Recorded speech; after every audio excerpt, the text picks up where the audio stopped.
We live. We are live. Boom. We live. Welcome, everybody. Welcome to Speculation Sunday on a Monday. Thank you, everybody, for joining us. Normally, we do this on a Sunday, but today it's on a Monday. So everybody that's here today, I just want to say thank you for taking time out of your Monday to come hang out with us. There's football going on. There's a lot of stuff going on right now. So thank you. Seriously, humbled by it. We got a lot to talk about today. I'm very excited. We got Scary Farm firing on all cylinders, overcrowding at Halloween Horror Nights, and Fright Fest opening The Conjuring.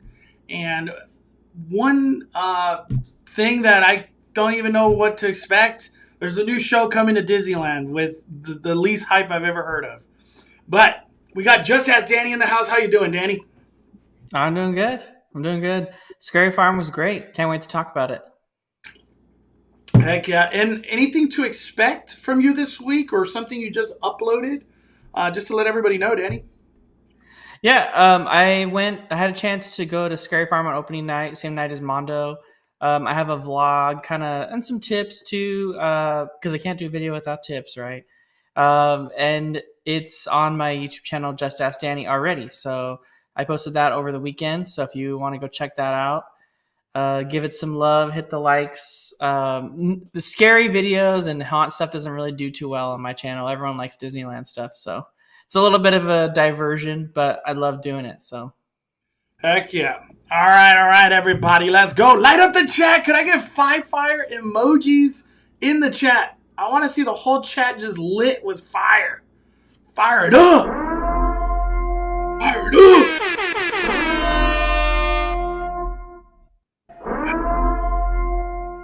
All right. I see a lot of fire in the chat. Thank you guys so much, everybody. I appreciate all of you guys. Let me get involved. I forgot. I didn't hit send. There we go. I hit send. Ed's Theme Park. Hey, Mondo, I'm in Cali. First time since 2019. Did Knott's today and doing Disney tomorrow. So excited to be back. Heck yeah. Hey, I hope you had a good day at Knott's. Hopefully not too crowded. But today's a holiday, so I guess everywhere is crowded. My Alyssa says she got football and Speculation Sunday. Thank you. What's up, Vegas Film Critic? How you doing? All right, let's get to the topics. I want to talk about Not Scary Farm first because it was opening weekend, and wow, nothing but good things to say. Nothing. Danny also went to Not Scary Farm. He had a way different plan of attack of what I did. So 2 really different perspectives of Not Scary Farm. So Danny, I want you to talk about your highlights, and then we'll go deeper in a conversation about everything Scary Farm. Real quick though, Arlene gifting a membership. Thank you so much, Arlene. I appreciate you growing the 5 Fire community. Who did that go to? You went to No Plain Jane. No Plain Jane. 5 fires, thank you. What were your highlights, Danny? What stood out to you from Not Scary Farm opening day? Yeah, this opening night. I think the highlight was just having so much new things to do. I think that was the real takeaway from Not Scary Farm this year. Is usually you can expect maybe a new entertainment act, potentially a new show. But this year we got like 3 new shows, a new scare zone, 3 new mazes, a tribute store that's connected to the event itself. Just a really fun experience all around. And I can't say enough good about it. It was really a great time. 5 gifted memberships. Oh my Lanta. Thank you, Darlene Wright, dropping the fire, growing the 5 Fire community. Thank you. Seriously, thank you for growing the 5 Fire community. For me, my highlights of Scary Farm, it has to be the new mazes. That's what really stood out to me. I got to do Chilling Chambers. That was the first thing I went to, and I had the best walkthrough ever. I got every scare, every scene that was supposed to come to life came to life. Uh, Everything was staffed all the way from beginning to end, and I was really shocked. I was shocked at how much detail the set design, the way that they brought the slasher to life. It was gory. I thought you said your first maze was Cinema Slasher. Yeah, isn't that not what I'm talking about? What did I say? You said that your first maze was Chilling Chambers. Oh my gosh! Hold on. Cinema Slasher was so good. This coffee hasn't kicked in yet. Hold on. Cinema Slasher. That was the first one I went to. That's what. My bad. Thank you. Cinema Slasher was the first maze I went to, and to me, I love slasher in general, so I was all about it. And it really brought everything to life that I was expecting from the maze, which was you see a movie screen, you're in a theater, you're in the freaking movie. You're gonna die. You're gonna see killings, and Knott's really brought it. The details is where I was really shocked because I can't help but compare to last year, which is Bloodline and Grimoire. And to even compare it even more, all the way to Origins and all those other Waxworks that all came to life. I feel for me, Cinema Slasher was like a notch above from creativity and the details and the kills and just the way that the scares were portrayed. They really went to another level in Cinema Slasher. And I could tell right away. I was like, this is a budgeted maze. Like they put some money into this maze and some passion and heart into that maze. Because when I walked out of that one, I was mind blown. I was legitimately wow. Like I just couldn't. I kept saying in my I was doing a live stream, but behind the live stream, I was literally like I was just pointing at the. I just don't want to always be the obnoxious guy. I'm like, oh my god! So I stay quiet, just pointing at things, and yeah, it really hit hard. Cinema Slasher hit the hardest for me. Jacob Jaw dropping a super chat. Let's go. I'm on to Danny. We excited to go to HHN this Saturday. Oh my god, we have a limited express early entry. What are some of your best tips for us to maximize our trip? You're already set up for success. That's like my first reaction. I was gonna say if you didn't have unlimited express, don't use your express during early entry.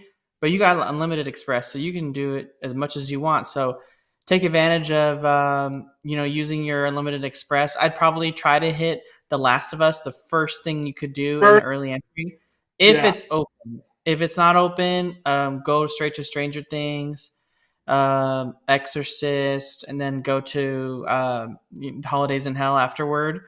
But I would get everything done in early entry and maybe hit a couple mazes twice and then be done with the lower lot and then head up to the upper lot to get all the other stuff done because the lower lot is just going to get jam-packed full of people. And there's so much to do up above, too, as well. So, my recommendation, like Danny said, start with The Last of Us. Hit Stranger Things next. Or actually, Last of Us, Stranger Things, Exorcist, Holidays in Hell. Do them all once. And whatever you enjoyed the most, hit that again. So if Last of Us just really resonated really good with you, do it 2 times. Do it 3 times. This is... You're at the lower lot. Like, you might not come back to the lower lot later in the day. Like, stuff happens like that where you're like, wow, I just stayed at the upper lot the whole rest of the night. So, do things 3 times if you can. Last of Us, for me, 3 times. I think we might have done it 4 or 5 times. It hit hard every single time. I really love Last of Us. But Danny will be the first one to say, go to Surfer Boy Pizza. You have early entry. Do not forget. Go get food. That's your one chance that these lines will be not that bad. yeah.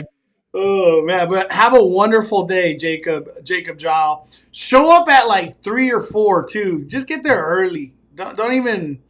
Yeah, don't even try to fight those crazy crowds. We got Kaylee real quick. Best time to see Sanderson sisters and Lotso at Oogie Boogie Bash. Danny will tell you, he saw the Sanderson sisters. When's the best time? Yeah, Lotso didn't really have too long of a wait. I mean, nothing that you couldn't choose to wait if you really wanted to. The Sanderson sisters, they had well over an hour wait almost all night. So if you're able to get there in the early period of the mix-in, go ahead and try to get there maybe an hour early before the event starts and jump in the line for the Sanderson sisters.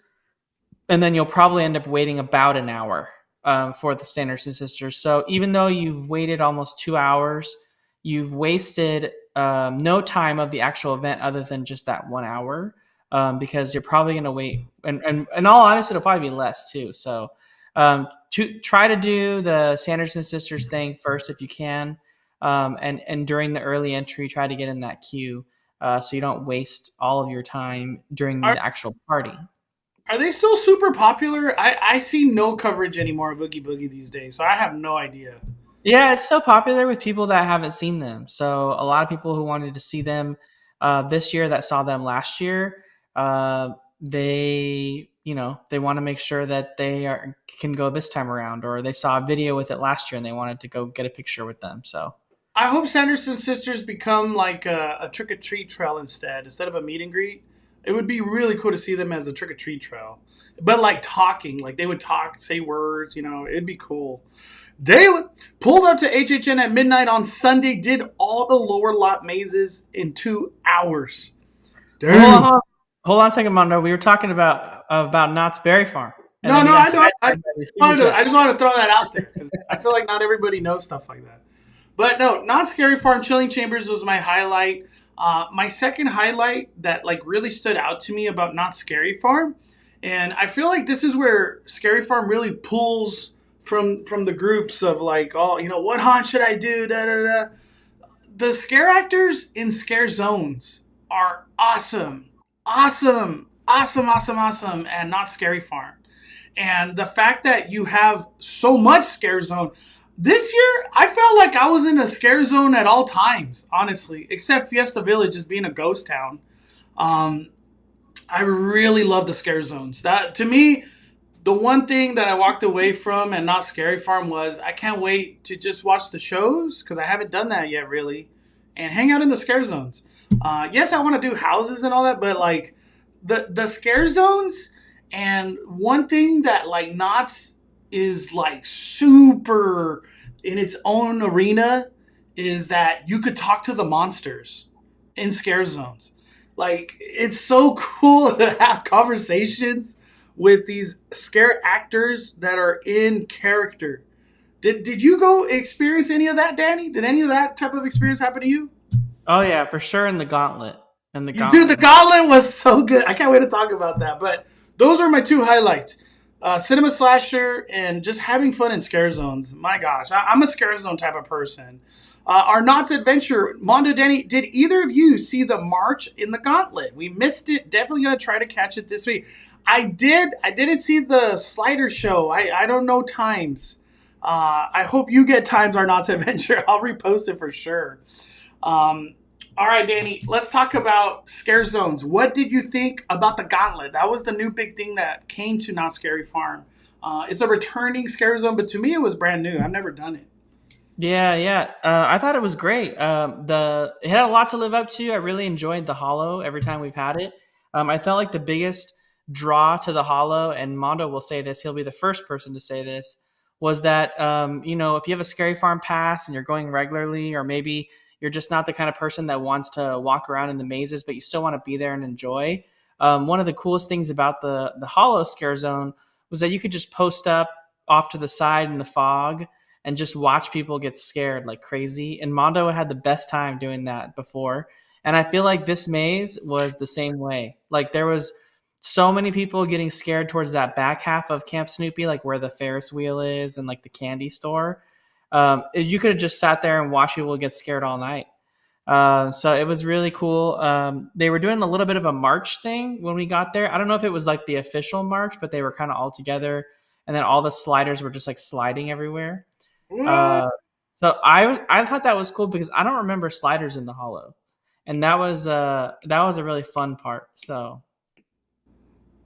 For me, the Gauntlet, I love that it felt like a medieval, just medieval times. I don't know how else to say it. We have a king, queen, like I guess they're protectors almost, and then you have like barbarians and people in armor, and it was just crazy in there.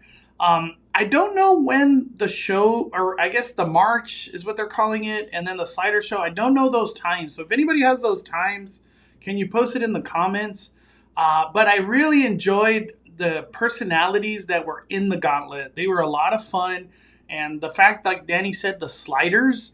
I don't know how those dudes like slide all night. I have so much respect for sliders. The amount of work that they put in, day out, is freaking unreal. mhm. I just don't know how they do it. They can slide like they're ice skating. Dude, like, and they slide far too. It's just crazy. It's cool to watch and see them in action. But the Gauntlet, I really, as much as I want to appreciate their outfits and makeups and all, I can't see it. It's just too damn dark over there. Um, did you feel like it was too dark again? Every time Camp Snoopy is just too damn dark, dude. every year, I have this I complaint liked it. every year. I liked how dark it was. I think it added to it, very like the creepiness of it. I agree with Arnott's Adventure, who posted in here, saying that the Gauntlet needed more fog. I think it definitely needed more fog. Hollow had way more fog, but it also had those, if you remember, Mondo, those like spiky like pumpkin tree things that were like all over the land, and each one of those was pumping fog out. And they don't have those now because they don't really fit the theme of the Gauntlet. Mm, So I didn't feel like there was as much fog as there was definitely like the most fog I've ever seen in Ghost Town streets, which is very dude, cool. There was a severe lack of fog over in front of Ghost Town, like where Ghost Rider is as you're walking to the back. There yeah. needed to be more fog there. But we definitely needed more fog in the Gauntlet, and I'm sure they'll probably add that. Dude, Ghost Town Streets had the thickest fog I've ever seen in any year I've gone to Scary Farm. Like, there's some times in Ghost Town Streets where you can't see this far. And this year, or at least opening day, I couldn't see this far the whole way. This is just my experience. I don't know how other people's experience was. I didn't experience a lot of scares or even see a lot of monsters in Ghost Town streets the times that I walked through it. Um, I don't know if it was because it was just too damn foggy or what, or maybe I went when they were on break. I don't know. Did you get an experience like that, Danny? Or you had a lot of monsters in Ghost Town Street? Oh no, I had a ton of monsters in Ghost I Town. went at bad times then, dude. Yeah, especially like in those alleys, like kind of where the bottle house is and that stuff. That there was a ton of them over there. I felt like there was a lot of monsters on that side. And I felt like there was more monsters than ever by the horse barn heading into the Calico Saloon. That's where I found all the and there wasn't as much fog over there. So maybe even the monsters are like, there's just too much damn fog in freaking Ghost Town. I don't know. But did you watch The Hanging? We're gonna get straight to all these points. Did you watch The Hanging? I did watch The Hanging. I watched, I think, like the 9:15 showing of The Hanging. Did you like it? Was it your cup of Uh, tea? um, I didn't like The Hanging, but to be fair, just to kind of put it out there, I didn't like The Hanging before it went away. It was always something that like Mondo always wanted to catch, and Mondo can tell you like I always be like, oh man, I don't want to watch this. Let's Yeah, go do Danny's something. never wanted to watch The Hanging. I mean, I liked Pup It Up when we first got it. That was cool. But The Hanging, it's just not for me. Like I'm not there at these kind of events to see like a comedy show. You know what I mean? And I get that there's a big history rooted in the show, and the big fans of the event and the haunt really like to see it, and I'm glad that that's there for them. and the people that like to put it on, and the people that like to watch it, the people that have the pass that are going to watch it all the time. But for me, I'd rather go do the mazes, hang out in the scare zone, see the actors do their thing. I like those little one-off shows like we used to have, like The Burning when they had the Hollow over in Camp Snoopy. I love the burning. Nothing happens at 12 o'clock. I think over there at all. Like not, which kind of sucks, but We'll whatever. have to hang out one night till about 12:30 to see kind of what's going on in the Gauntlet. Yeah. For me, the hanging was exactly what I thought it was going to be. Ridiculous, offensive, cringe, funny, hilarious. The person that they hung to me kind of like I don't know. I interpreted it more as this was not Scary Farm sending a message than like an excited hanging. Like they were like, did you feel that way? Because spoiler alert, they hanged a Karen. At first they were gonna hang Elon Musk, and I was kind of like, what? And then they're like, no, we're not gonna hang him. We're gonna hang Karen. And I interpret it as we don't give an F, and we're gonna do this show because we're Scary Farm, and they called it uncanceled, the hanging uncanceled. How do you feel about that, Danny? Because for me, I interpreted it more as like symbolism than like I don't even entertainment. I guess the ending to it all. What Brian Sevilla was saying, he's like, I thought they were going to hang the witch, Sarah Marshall. That's what I wanted. And being the 50th, and the history of the hanging, he was like, it should have been the witch. They hung the witch at the announcement, or they attempted to, and whatever. What do you think about the Karen as the hanging? Yeah, I thought it was going to be a little bit more historical aspect of it, going back to like the original version of it where they hung the witch, but it was just more so of like the 2019 version where it makes fun of pop culture, kind of what it was in the last few years. They typically will stick to that same year, but because we haven't had the hanging for a while, the way that the Knott's like PR team kind of described it to me was that they took different things from the last 3 years, right? So that's why they were talking about like the pandemic, and then they were talking about people being like quarantined and all that stuff. So and I think when they decided to hang the Karen, like that was kind of like the biggest theme overall, because like no matter which side of the aisle you're on, I guess you can always hate a Karen. So I think it should still be the witch. I'm just throwing it out there. The hanging for me, it really the Disney jabs were my favorite. I laughed. It did hurt to watch the dragon on fire. That hurt. Did it hurt you, or you just didn't care for it? it was. I think I just thought it was messed up. If they're trying to do a comedy show where they are poking fun at stuff, I think it's more fun when Knott's pokes fun at the other theme parks. Yeah.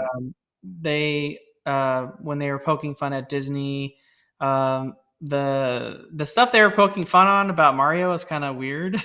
So I don't really want to talk about that on here. Yeah, no, but you are the one that really stood out where we talked about it before, like on the phone. The COVID stuff should just be removed. Like we don't need that in the hanging at all. Yeah, like we don't need like to deal with that again. You know what I mean? Yeah, it's like do pop culture stuff, poke fun at theme parks, blah blah blah.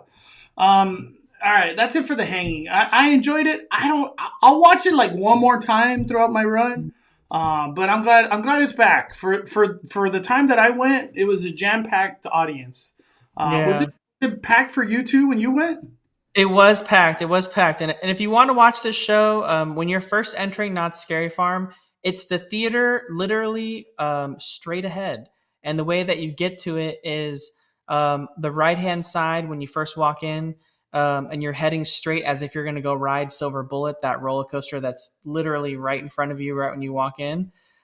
You'll see the wagon wheel camp or whatever it's called. That's where you watch the show. So it's got multiple times throughout the night. All the show times are listed in the Knott's app. and it's one of the many shows at Scary Farm that you can choose to spend your time on. And if you wanted to watch it and remembered it from years past, that's where it is. It's not going to be on the main Ghost Town or Calico stage in Ghost Town like it has been in years past. Yep. Let's move on. Did you watch the show that's in the Walter Knott Theater, Danny? I didn't have any time. We tried to watch it, but there just wasn't enough time in the evening.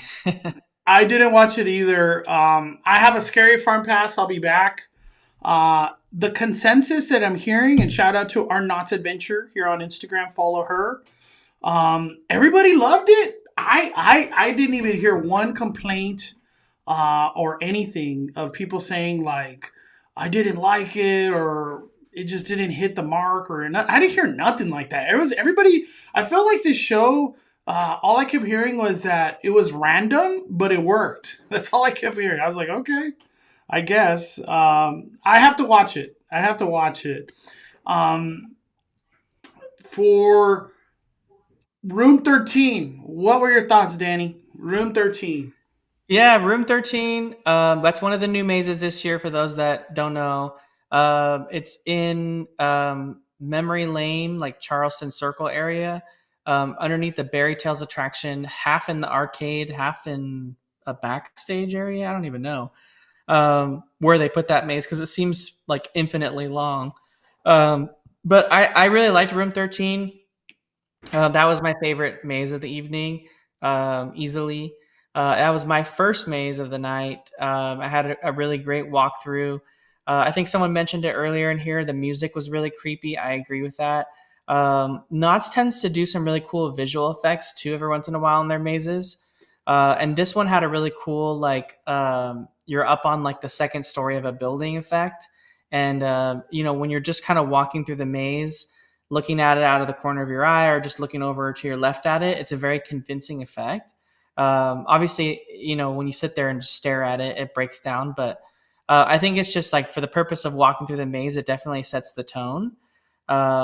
It was cool to finally get a maze to explain kind of what was going on with the townsfolk that are in the Goring 20s.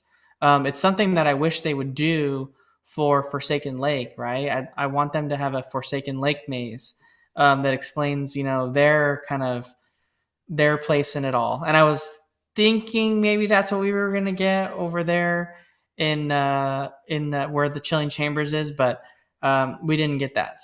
But I think Room 13, excellent maze. It's definitely my top one of the new three. And it's kind of hidden. Like a lot of people, that was the consensus of the night, Mondo. I don't know if you know about that, but the few people that I ran into, Room 13, they couldn't find it. They were like, hey, how do I get to Room 13? I can't find it. I thought the same thing. They need like a couple signs that are like Room 13's that way. You know what I mean? Like keep go do a U-turn. Room 13 having its like entry essentially be where the railroad is behind Berry Tales and that building over there. Super random. I had no idea where the entry. I thought the whole time the entry was going to be through the arcade. So that's how I was like, what? That really surprised me. The arcade is the exit. I'm still shocked how ridiculous long that maze is. I really thought Room 13 was going to, not the sense be a short maze, but just be like a quick walkthrough. I enjoyed Room 13. I did it twice. Room 13 from my visit had the longest wait, and then I saw on social media on Friday, it was like an hour and like 20 minutes, like so it was long again.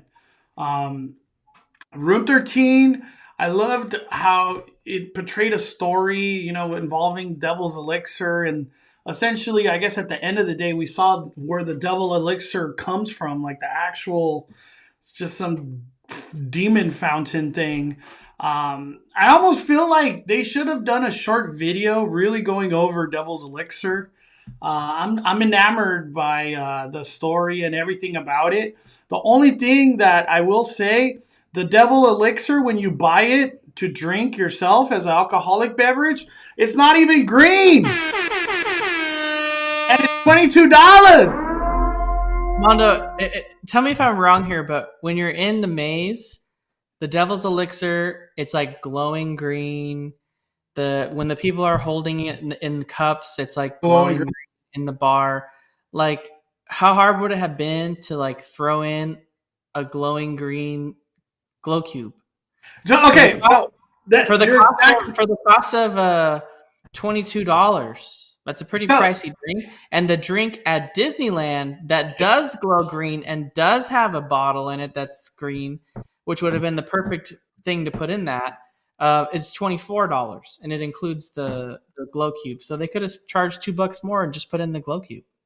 Nobody would complain. It's the devil's elixir. Dude, I never say I want a glow cube in anything. I think a glow cube is a super ripoff in any drink you get. But any drink that deserves a glow cube is the devil's elixir without a doubt. Like, not, it's just a no-brainer. It's a no-brainer. A Yeah, green glow cube.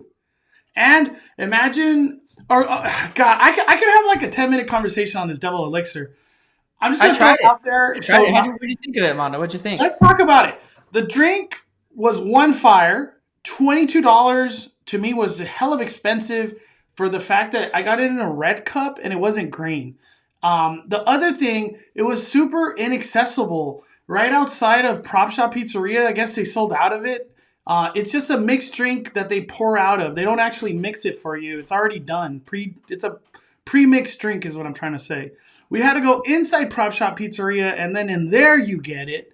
The thing about the Devil's Elixir, it should be something that's already like pre-made in some bottle that literally says Devil's Elixir and cool theming. It shouldn't even be in a cup. It should be in some themed bottle, and it should be easily accessible. Like, to make it hard to get that drink, I think is just bad.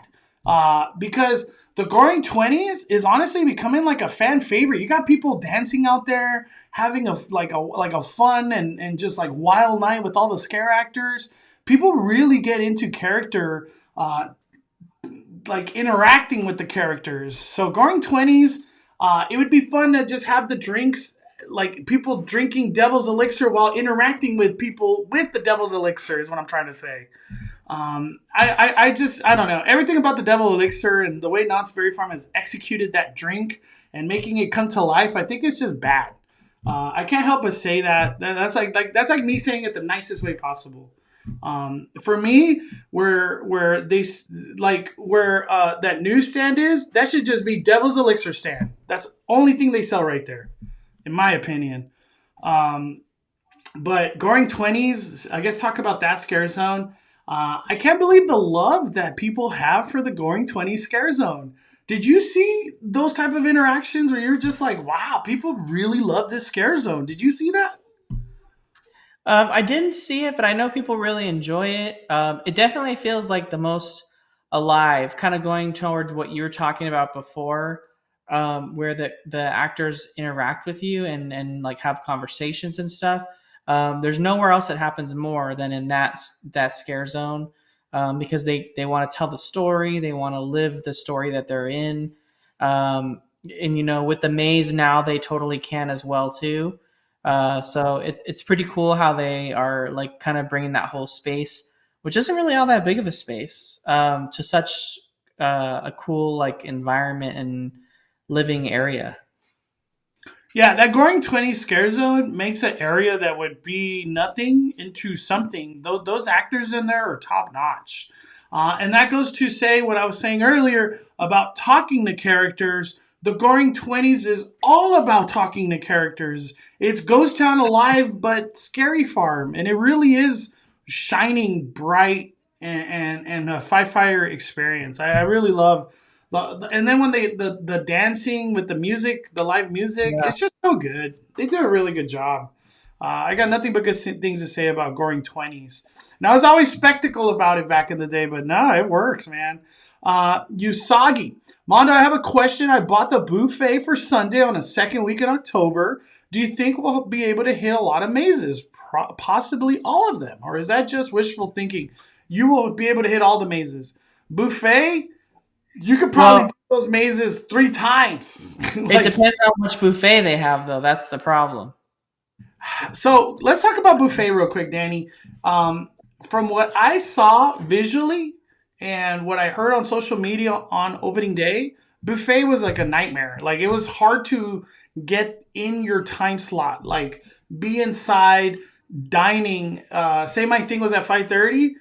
Some people weren't getting in there till like 6. So anytime you're eating up into your early entry and buffet time, it's just taking away from the experience. I don't know. Maybe it was just an opening day fumble, but buffet always kind of is rough experience the first 2 weeks. Usagi's going in October. They'll have things fixed by then. So I think you have a great experience. And buffet in general, though, when people actually got in there, everybody enjoyed it. It's just the process to getting people in there has been the nightmare. Did you hear anything like that on your end? No, I just know that the first two showing or the first two seating times of the buffet are really the only times that can take advantage of the early entry and the Yeah. benefits of going to buffet.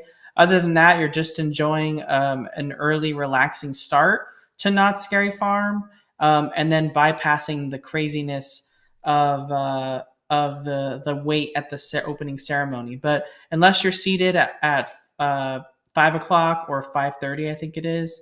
I don't think there's a 4:31. I don't know. I know there's two show times in the beginning.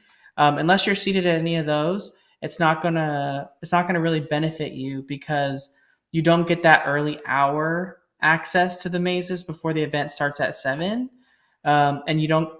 You have that one early hour to either choose to do all the mazes that are behind Ghost Rider, or you can choose to wait right up against the rope to get that a really good shot, really good view of the opening ceremony that the other people who are on the other side waited potentially hours for out in the sun before Not Scary Farm opened, to get that right up against the rope shot, well before the gates opened at the main entrance. So Yeah, that's people are the happy. bit of buffet. But if you're going to like a 6 p.m. buffet time, I think you got to set expectations pretty real that it's probably going to take you more than an hour to get checked in, seated, and finish your meal and By actually enjoy 7. the buffet. By 7.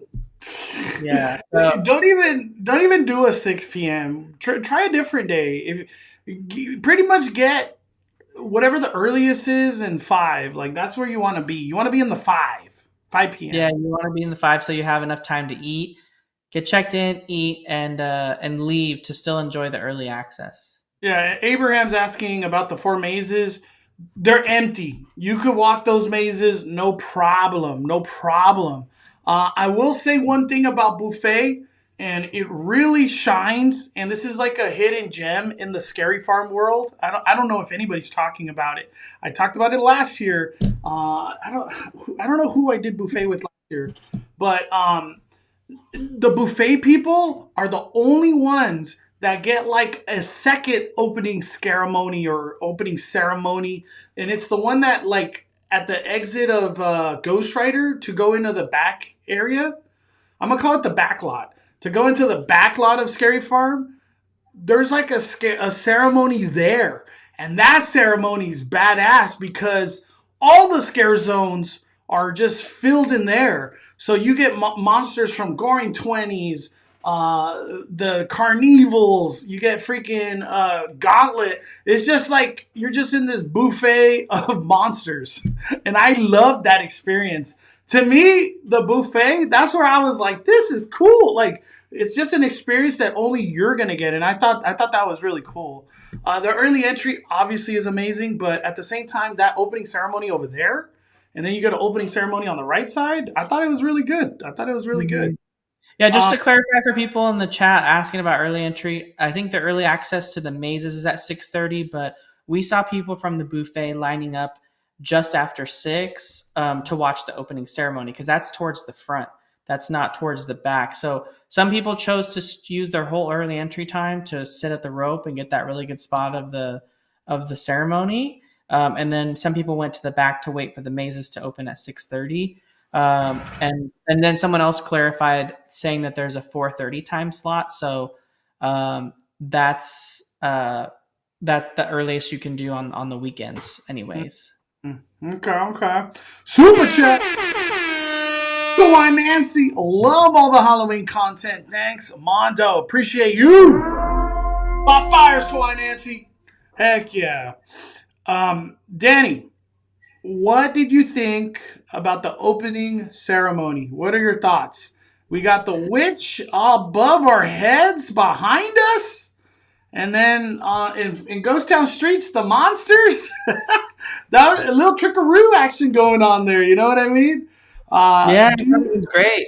Do you like it? Do you like the witch being up there? And what do you think overall of just the opening ceremony? I'll go second.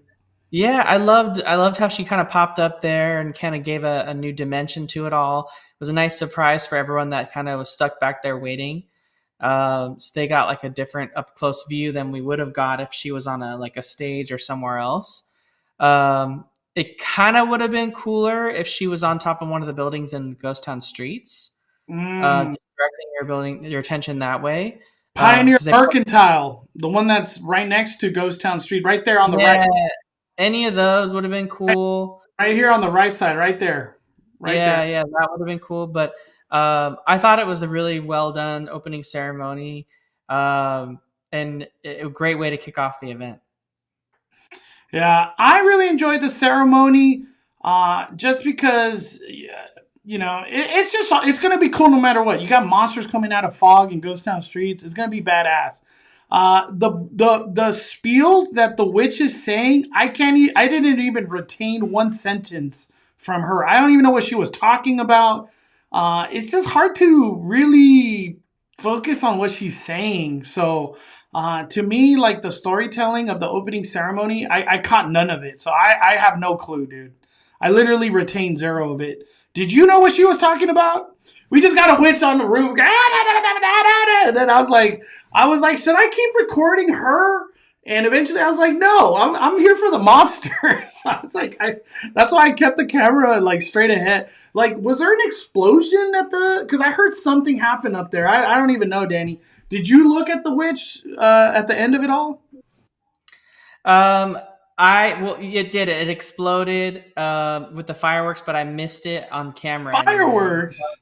I was pointing towards the monsters and the I don't know. Is it the conductor, the one that has the lantern? Yeah, like that's another thing.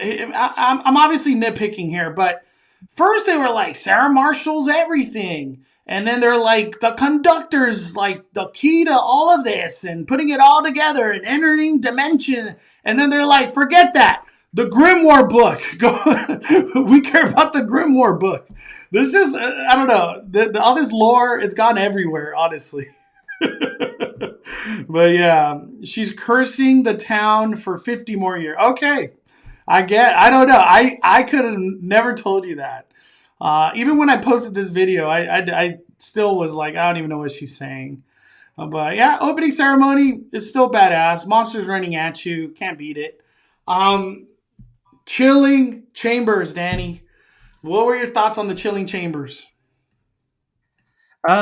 This was actually my least favorite maze. I know it's a tribute maze to the history of Knott's Scary Farm, right? There was an old maze called, the 10 Chilling Chambers, and then they kind of did a twist on it to make each of the chambers from the keepers, chambers to be one of the tributes to a Scary Farm maze of the past.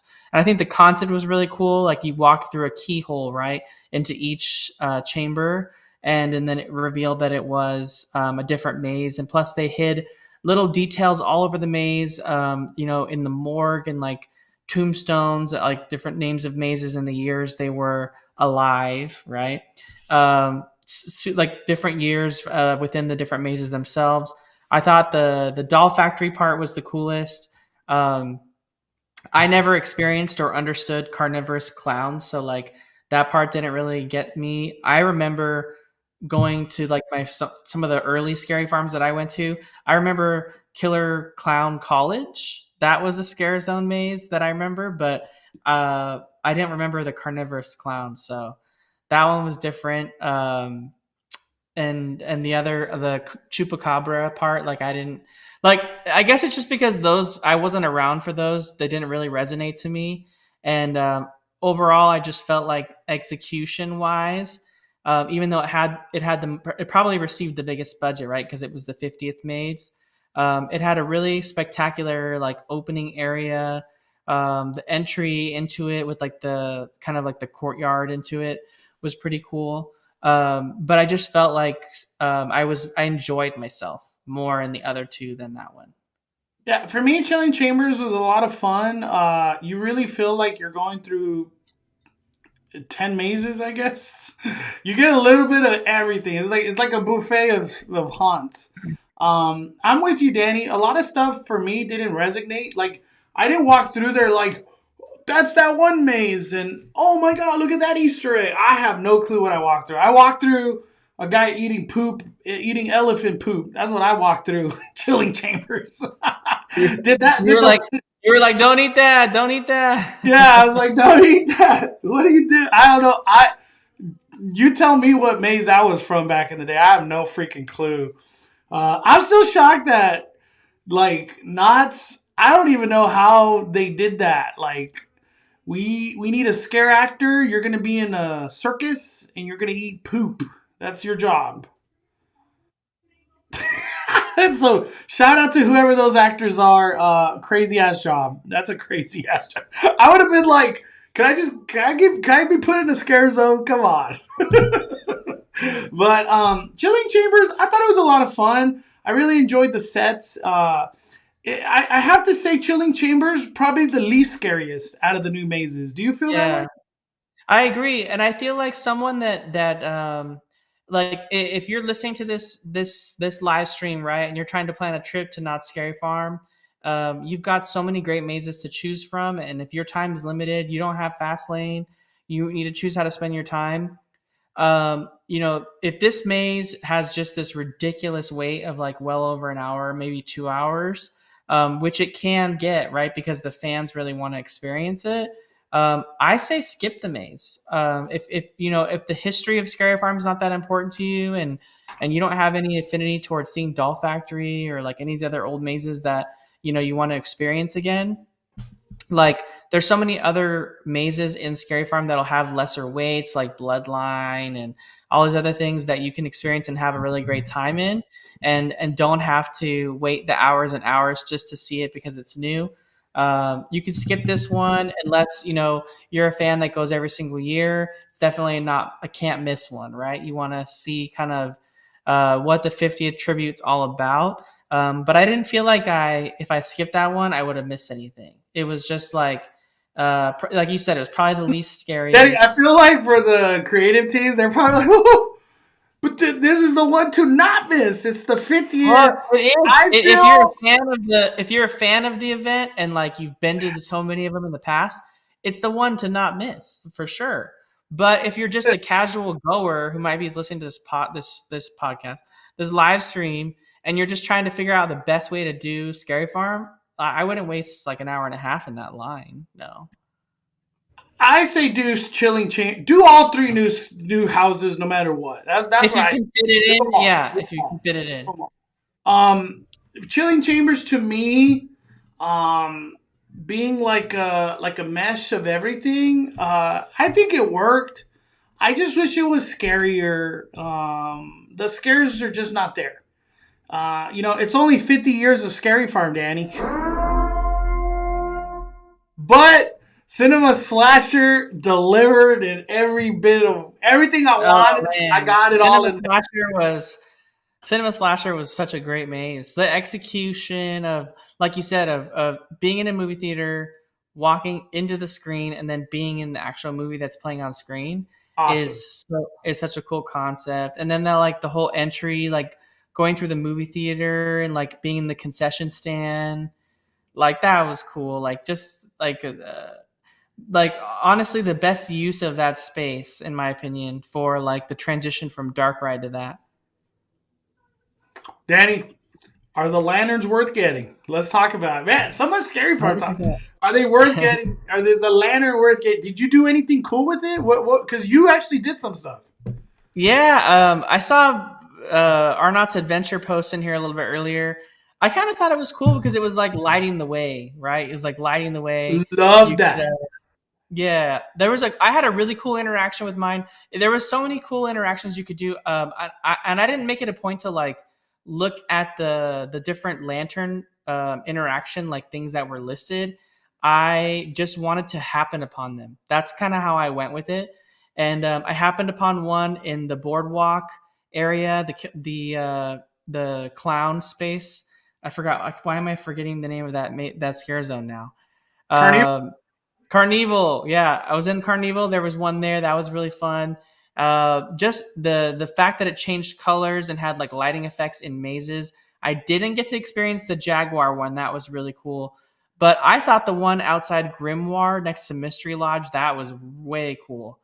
Uh, and it was a ton of fun. And I liked, but my coolest interaction with it, Mondo, was um, the the conductor who has the lantern and who is the opener of all the portals, as he says during the opening ceremony. He walks around Ghost Town streets. I ran into him just outside of Origins, and he stopped me and asked for my lantern, and he picked it up and he blew on it, and then it turned green because he pushed the button, but he did it in a way that looked kind of magical for people that were watching. And then he handed it back to me, and he was just like light the way, you know what I mean? It was just really cool little like I felt like, you know, if you had the no boo necklace to not scare you, well, like the lantern was like, hey, let me scare the crap out of you if you have a lantern. Yeah. And like multiple times in the mazes, people were interacting with it, like the vampires in Bloodline 1842, like they would like hiss at it and like not want to be around it because it was like a light, right? Mm. A little bit of confusion, I will say, on opening night. The Knott's teams didn't have it together as far as like where you could and couldn't use the lanterns. I think the whole purpose of it was, right, they designed the lanterns to be used at all times, all throughout Scary Farm, because each maze had interactions for the lanterns as well as like things throughout the event. And a lot of the associates outside the mazes were telling people to shut them off before they went into the maze, which makes sense from a safety standpoint because normally they would want you to turn off any exterior lighting. Yeah, But no lights through mazes. That's like but always. the lantern was an exception to that rule, and so we just so happened to be walking around opening night with some of the PR team from Knott's Berry Farm, and they were a little upset that people were being asked to turn off their lanterns. They're like, no, that's the whole point. People are buying these lanterns to bring in the mazes. Why would you be telling guests to turn them off? So you should be able to carry the lanterns through every single maze. Anywhere you want. I think the only time you might want to turn it off is if you're in a show, like the theater at the Walter Knott Theater or something like that, just to save battery, and it's not going to have any interactions during that. You know what I mean? So, but for the most part, you should be able to use it everywhere, and it's definitely worth bringing everywhere. Did you do the spider one right here? I did. I put that one in my video, actually. That thing's cool, dude. Yeah, they spent a ton of time really making that space look great right there. Whoever did the lanterns deserves like double the person's pay or team. The amount of creativity that went into the whole lantern concept, I could just imagine the countless hours. And the people that approved that lantern person or lantern team to make Jaguar be part of the experience, like, dude, shout out to whoever. I don't know if it's a person or a team, but thank you for bringing all of a sudden this new and refreshing take on adding entertainment to Scary Farm, because a lantern has nothing to do with waiting in lines or anything. You could show up to the park and just do lantern stuff all damn day. Yeah. Hey, I'm still waiting for Mondo to do a lantern video. I'm holding coming. you to it, Mondo. It's coming. And Chucky Foods, I know people still ask me. I have a baby. It's so hard sometimes, but I will be doing Chucky Foods. I don't even know if people care for Chucky Foods anymore, but I want to do it. Theme Park and Things with Johnny. Johnny says, Mondo, how was Fright Fest? I will say that the girl monster from the body bag, top character for me this Halloween. 100% respect to the person playing it. So I think her name is Innocence. Yeah, she's really good. I love that she has created. She's almost become like an icon out there, in my opinion. But Fright Fest, I was just tell. I forgot who I was just telling, but I've fallen in love with Fright Fest. The monsters out there in the scare zones, especially the clown. Honestly, all the scare zones. I loved just interacting with them. The Conjuring Maze, we'll get into that later in this live. But Fright Fest to me is worth going one time. You've never been, I recommend it. I really recommend a Fright Fest. Um, I I'm just gonna say it right now in this part of the live. Six Flags Magic Mountain. If you're watching, please bring back the trams. That long ass walk, goddamn. My feet are already hurting. And from the entrance to where my car is, my gosh. And, dude, I could have sworn there was trams at one point in time at Six Flags. Those trams need to come back, man. You got families with kids, and that walk is brutal.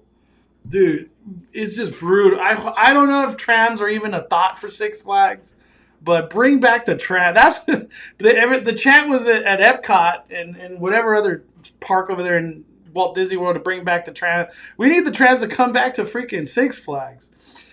Big Rags with the super chat. What up, fellas? What's up, Big Rags? And we also got Sandy Claus with 1 month of membership.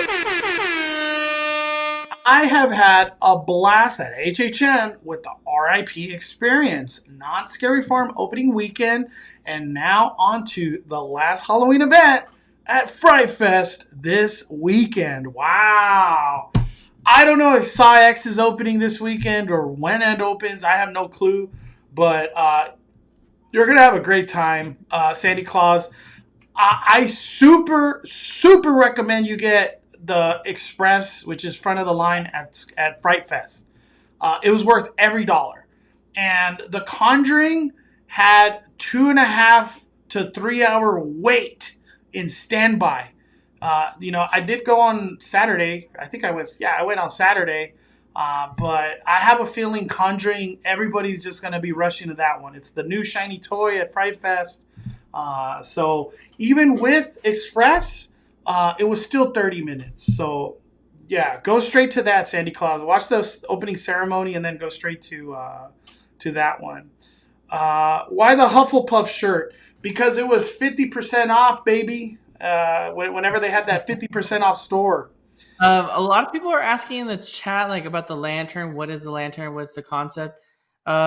It's just a lantern that's got like Bluetooth connectivity, like RFID or I don't know kind of connectivity, and it caused certain elements to happen when you're walking around.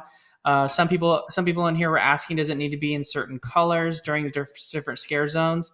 The default colorway on the lantern is just like a normal, like if a lantern was lit with a flame, and it even has a flickering effect. We were told that unless you leave the lantern in that mode where it's flickering and has the orange and the kind of the flame color, that it doesn't do anything, right? You can change the color of it and make it do whatever you want, but if you do that, it doesn't have the interactions where it gets its color changed based on areas that you're walking through. So certain scare zones would turn it to different colors as long as you had it on the right setting. Obviously, when you're like in room 13 and everything's glowing green from the Devil's Elixir, it would turn to green in that maze. There was a point in Cinema Slasher where like it was making like a lightning effect because of like what you were experiencing. And all that wouldn't happen unless you had it on the right mode. If you had it on where you chose a color, it wouldn't do any of that. So it would still do the interactions where like where you're essentially like knocking, like creating things like the jaguar thing and like the spider area and all that stuff, but it wouldn't have its color changed based on an area that you were in. I have to bring it up, Danny. Why does Knott's hit a home run park with an interactive element like this when a Magic Band Plus has totally missed the mark? Like, how's that possible? Did Disneyland just not give two F's about the Magic Band interactivity? Because in all reality, it fell flat. Magic Band Mm-hmm. Plus, it got to the point where they had to give them away for free because nobody was buying them. Yeah, I don't know. I think with Magic Band, I think I don't know the true reasoning that like why Disneyland got them when they did, right? It's clear like when you order things from to be manufactured and made in China, you as a company, you got to do that like almost a year or months and months in advance. I mean, when Apple's like working on a new phone or something like that, they're developing it like years in advance, and then the process to manufacture it starts like over a year and like months in advance. So things take a really long time, and I think with the pandemic and with all the delays and budgets and layoffs and stuff, I think Disney had so many plans for different things to be in place, like the hotel room infrastructure to be there, the charging in the parks infrastructure to be there, the new entrance and turnstiles at Disneyland that would be similar or have some sort of interactive moment. Um, I mean, we were seeing up until the final day some of the lightning lane posts being changed out for ones that would interact with magic bands, literally up until like the day before magic bands were supposed to come out. So I think Disney just reached a point based on like all these delays they were having where they already had magic bands on order and they were Disneyland specific, and they ordered extra for Disneyland specifically, and they Yeah. had to just come out. So and they could debut it with the bounty hunter experience, and they, in my opinion, shoehorned a way to get people in the main entrance because they didn't have the turnstiles in play. And so they, added a functionality to the apps that the cast members scan your tickets with, to work with Magic Band. It definitely feels like an after statement, and I think they had to rush it out. So who knows what's coming in the future for Magic Band, but I think for right now, um, Disneyland got it probably way earlier than it was supposed to. And as far as like, when you think of things like on both coasts, like being similar as far as like systems and stuff, it couldn't be farther from the truth. Like Disneyland and Disney World are so opposite on the systems and everything they use. So it's not even the same back end stuff. So if Disneyland's ever to be on the same level as like Disney World, to have all the infrastructure in place for the Magic Bands, it's gonna take a lot of like. Remember when they first implemented like Magic Band Plus and like My Disney Experience, it was like a $2 billion thing for Walt Disney World. It was like really expensive, like the back end systems and like all the infrastructure everywhere for Magic Band. Like I mean, Disney World has like almost 40 hotels, like every single hotel room door getting a reader. Hold Like, on, Daddy. Here's a good question for you because I know you're gonna chuckle out of this one. Will the new villas at Disneyland Hotel have Magic Band features? uh, we don't even know. I mean, features is not a thing. Like, there's no such thing as like Magic Band interactivity Can at I Disney World. open up my room door with the Magic Band like at Walt Yeah, Disney? that's what we want. We just want to be able to open up the room door. But um, Is it gonna I don't happen? I think the pads will be there, right? Like Disneyland Hotel has the pads too. They're already in play. It's not that they don't have the infrastructure there to open the actual doors with their Magic Band, because it's there. It even has the little Mickey on it, right? It's Yeah. just that they don't have the system, like the hotel systems that allow them to like program a Magic Band to like open your door with it. Like, so they're like back end systems like don't allow that.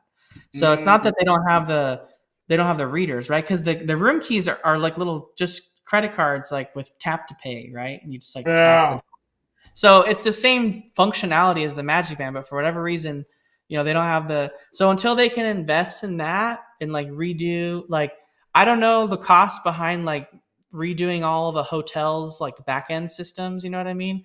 I'm sure that's a pretty expensive cost that like Disney's trying to put off for like a while for other things instead. And that's probably why we don't see it, right? So I think it's safe to say the new tower probably won't have them, but maybe they surprise us and it does. I don't know. Maybe they surprise us. Valeria says the cruise ships are getting the access to your cabin. That's awesome. Yeah. I love that. I would buy a magic band just to have that ability. Bloop. Yep. Worth it. It needs, Worth it. in my opinion, KDM in the chat has hit it on the literally I would pay for it if I could she put here in the chat, I need to scan it at parking. Oh, dude, Daddy's been saying that forever. Dude, where is that ability? The cast members already have to like strain themselves to like scan people's phones. A lot of times they're like out of their green zone, like scanning through a car window, trying to get like people's phones that are like on a cord attached.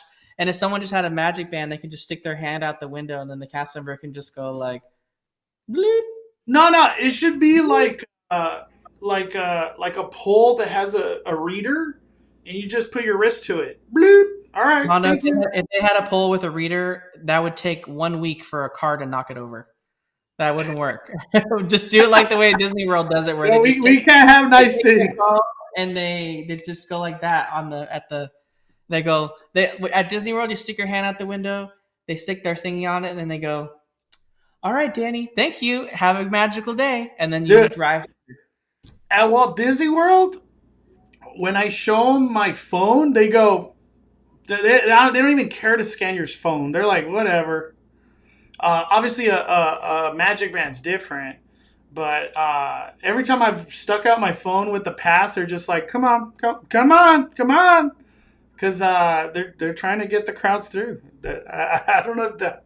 Obviously, that doesn't fly at Disneyland, but all right. To get back to Knott's Scary Farm, overall thoughts. Or hold on, before we go to overall thoughts, was there any negatives? Anything that you just something didn't work for you, or just I guess like didn't live up to whatever hype it was?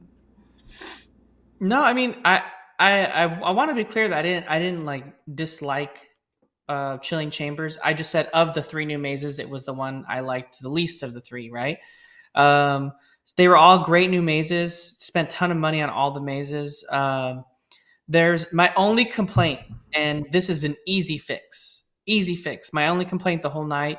It is literally impossible for someone that's never been to it before to find the new tribute store entrance inside Knott's Berry Farm.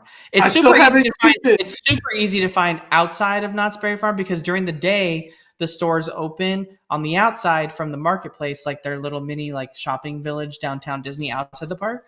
But during the around 5 o'clock, 4:30 ish, they close the store and then get it ready for the nighttime, and then it opens up a special back entrance, which you can't access unless you basically enter the Waxworks line. Like you basically are like walking into Waxworks, and then instead of staying to the right to go to Waxworks, you stay to your left. There's not a single sign indicating that you're going into like the 50th tribute store. I asked like a million associates in that area where the store was, and they didn't know what I was even talking about. So there's just no signage. Like we just needed a little sign pointing us to like, hey, here's how you get to the store. Because I feel like it would have been a lot more traffic going in there if people actually knew where it was. I kid you not, Mondo, I spent like 15 minutes trying to find where the store was. I don't even know. Me personally, I couldn't even tell you where the entrance is. I have yet to do the Legacy store from the back, like the backlot area. Yeah. Is there like cool scenery leading up to the Legacy store? Did you do it through the backside? I did it through the backside because that's the only way you can experience it from during the event. It has a cool entrance, a little understated, but it's got a cool themed entrance to it. You literally, Mondo, like enter the Waxworks queue, like you're getting in the line to go to Waxworks, and then like straight ahead you like see the entrance to Waxworks, and like there's all these rope queues everywhere, and then you just basically stay to your left, but there's no signage indicating that you're going to a store. You're just going into blank rope queues with no one standing there, and you're like, I hope I'm going to the right place. And I then heard. around the corner, like around the corner down an alley, is the entrance.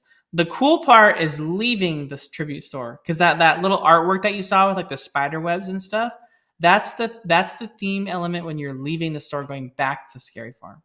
Yeah. Yeah. I want to ask the chat before we like move on from Scary Farm. What were your guys' top highlights and the bottom of the mix?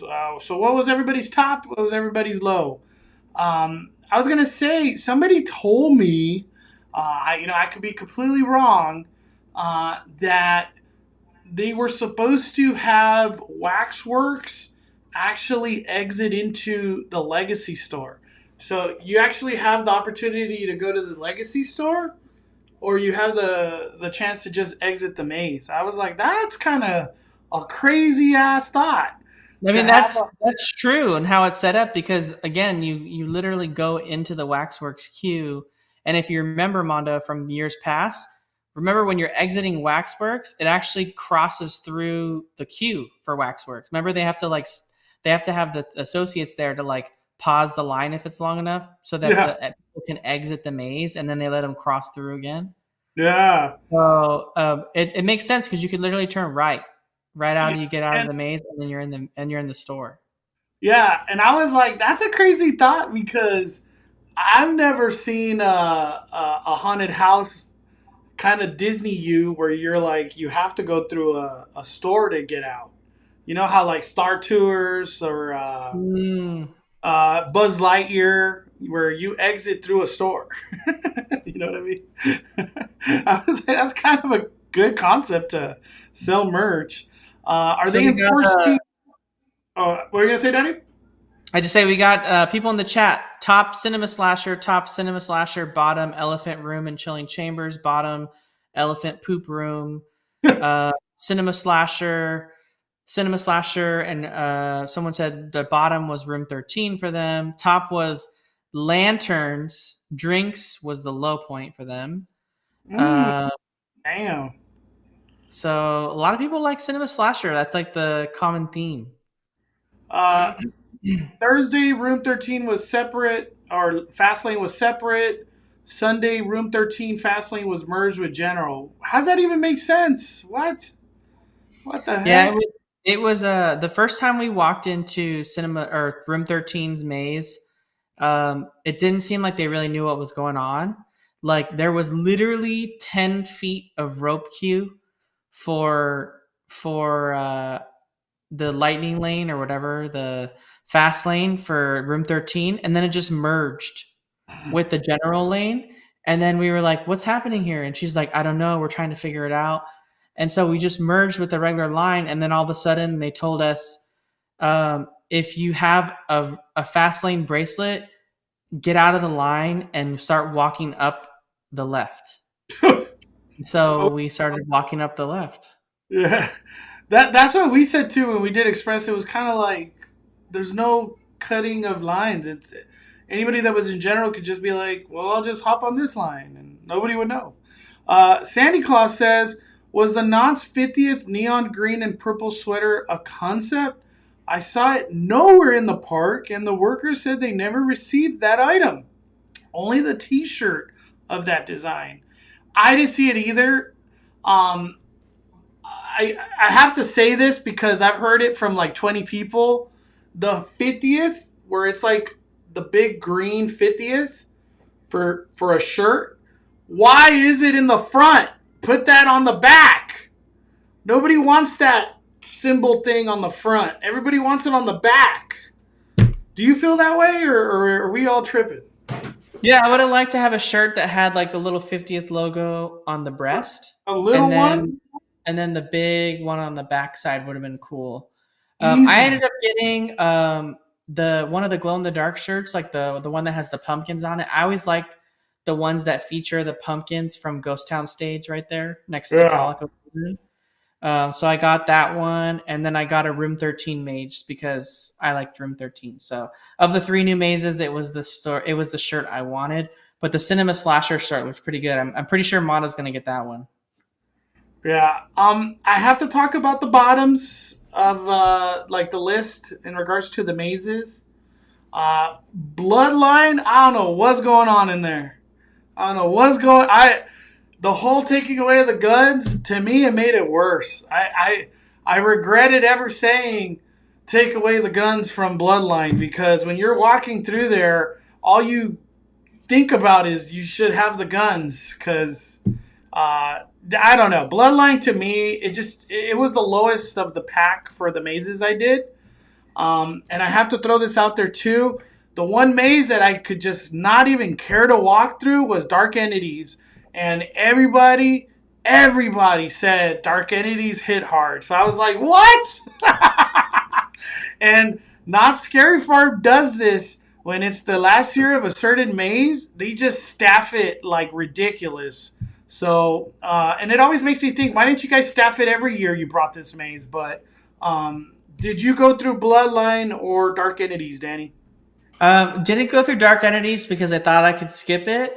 I didn't even go through Depths either, but I wasn't like worried because I have a Scary Farm pass. I know I was going to come back to experience them for my final time. I was more just kind of focusing on what was new. I did do Bloodline. I'm in a unique experience, Mondo, in the sense that last year, Bloodline had the longest wait I've ever seen on a maze. Uh, so because of the guns, I didn't even experience it. So I never once experienced Bloodline at all last year. I only did Grimoire multiple times. So this Bloodline was much better, and it was really cool with the lantern. I will say that, like, it was turning purple and like had lightning effects, and Bloodline with the lantern was cool. Plus, like I said, the vampires really like kind of didn't like the lantern, so that was cool like thing about it. I didn't even know there was like guns necessarily in the maze. We got some pretty good scares too in that maze as well. So I really enjoyed Bloodline. I thought it was cool. Personally, I don't like the gun element in the maze because people can't figure it out. It makes the line like 50 times longer. And I really hope Knott's doesn't do those in the future, like ever again. Do Other you than think, Special Ops Infected, I didn't really like any of the other mazes that done it. do you think first timers who did not experience using guns in the past would like Bloodline? Yeah, that was me. I loved it, and I never experienced the guns. So I experienced guns during Special Ops Infected, but I never experienced it for Bloodline, and I thought it was great. Yeah. I have, maybe I had a bad walkthrough. I have a pass too. We'll be back. We'll be back. But yeah, Bloodline was the bottom of the pack for me. Uh, Even for me, Grimoire Origins hit badass. I had Scary Farm. The biggest takeaway, I had so much fun. Not even the fact of scaring and what was the scariest. It was just I had so much fun, and it was one of those like I can't wait to come back. That's literally how I felt.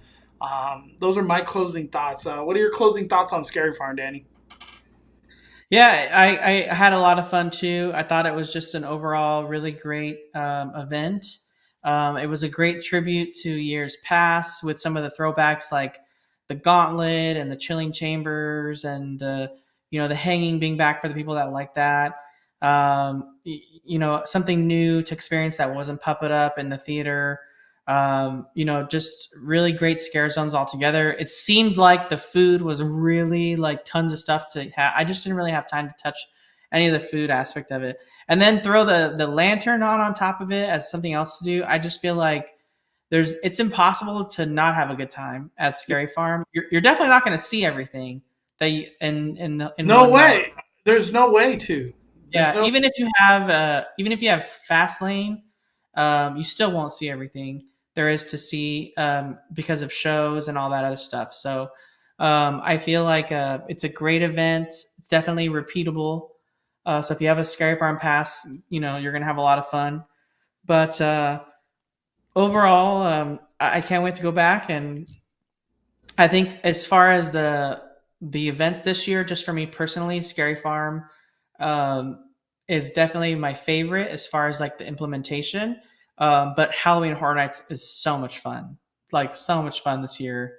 It's If definitely you like, could get in the mazes, Danny. If you yeah, could. if you can get in the maze, that's the thing. That's the thing. I don't know if Halloween Horror Nights is as fun for just general admission. Yeah, well, that's where we're going next. Real quick though, we got a super chat.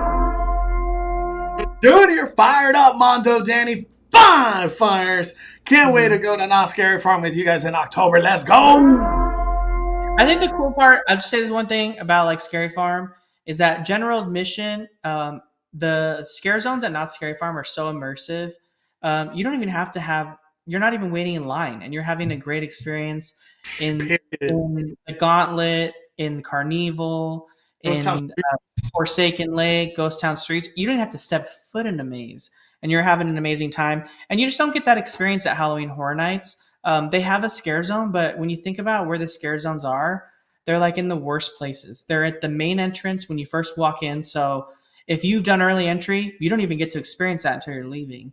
And then you get no scare zone literally till like you decide to do the purge show, maybe. Yeah, and then the other scare zone is at the exit of another maze. So if you do Monstros, then you're gonna do the Momia, scare zone with the mummies, right? And then the other scare zone is on the Terror Tram. So if you don't even do the Terror Tram, you're never gonna do the scare zone.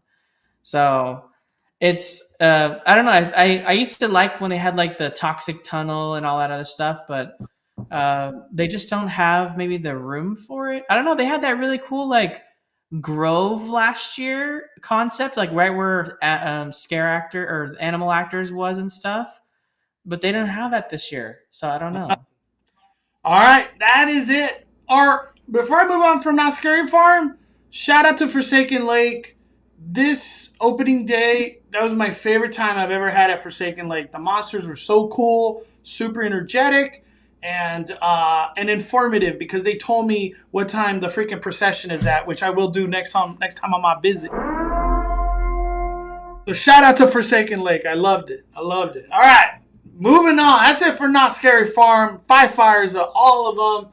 I can't wait to go back and try some of the foods and just watch the shows and everything there is to do. Not Scary Farm, honestly, to me, feels like a 3-day kind of thing. Like, I need 3 days to fully get the gist of Scary Farm. 1 day to do mazes, 1 day to do the lantern and shows, and then 1 day to just hang out in the scare zones and do nothing. That's what the pass is all about. All right, we're moving on to Universal Studios Hollywood. And Sean Tucker dropping the fire. Stop the madness, Universal. Just open Nintendo during Halloween Horror Nights. Just do it. Just do it. Just do it. Danny, I don't know if you've been keeping up with the madness, but early entry, this is from Crystal and Chris right here. Let me put you on the side, Danny. This is from Crystal and Chris. Current situation. We got inside the park early with our annual pass and had already purchased early access to hit the house at 5:30. The location to pick up wristbands is next to Minions Ride. As of 4:50, the lines are long. So this is at 4:50. This is what it looked like. Look at that. And then the line went to like the exit of Minions, Danny, out there. And first of all, early access, you could get the wristband like at 3:00 and stuff like that. Like it wasn't hard to get. There was never lines to get your early access wristband. Like that wasn't a thing. But Universal out of nowhere was like, hey, nobody gets their wristbands until like 5:30. What are your thoughts on that move, Danny? Like, what in the Baba Freak? You're slowing down the whole process of early entry? Yeah, What are your thoughts on that? they're gonna change that move real fast. They're gonna No, change no, it they real already did. That was Saturday when Crystal and Chris went. The very next day, they freaking changed it back to 3 o'clock. Yeah, Where it is? it has to be. It has to be that way. Otherwise, they can't. They can't accommodate all the people. It's better when they can be out of the way and go to the lower lot and just wait. Yeah, just dude, get. That's I what think they the were whole trying to, point. they're trying to avoid the crowd of people that are part of early entry going down to the lower lot to start forming lines, and they don't want people to form lines until 5:30 starts. So they keep yelling at everyone to not form lines. But so they did this move, is my guess, to sort of mitigate that, so people don't have wristbands, so they can't sit there and form lines. But this just was not the right move, and they found that out real fast. So They're like, look, we don't want you at the lower lot, so we'll just keep you guys all at the upper lot. Well, this is a bad idea. Oh man, so crazy, so crazy. But they went back as of Sunday. They went back to 3 o'clock. You get your wristband early. Get your ass to the lower lot. Just move on with your day. We I don't know how else to say this other than I have to bring up tweets just to like really hone in this message that I'm trying to send. This is a tweet that I did. I wasn't there in person, but I spoke to people who went. Junior's actually one of them. He could tell us himself. As of 9 o'clock, Danny. Put you back on the side. As of 9 o'clock or 8:56, 3 mazes closed on Saturday night. So it's 9 o'clock. The lower lot has Exorcist, Last of Us, Stranger Things, all closed. Like, where does things go from this, Danny? I don't understand. I have yet to experience this madness myself because I haven't gone back. I have a frequent fear, and when I see these things, it's very discouraging. Because when I go back, I got general admission. I ain't doing no more front of the lines, Express Unlimited. I'm not doing any of that. What are your thoughts, Danny? When essentially people are getting rocked, they're getting rocked at general admission.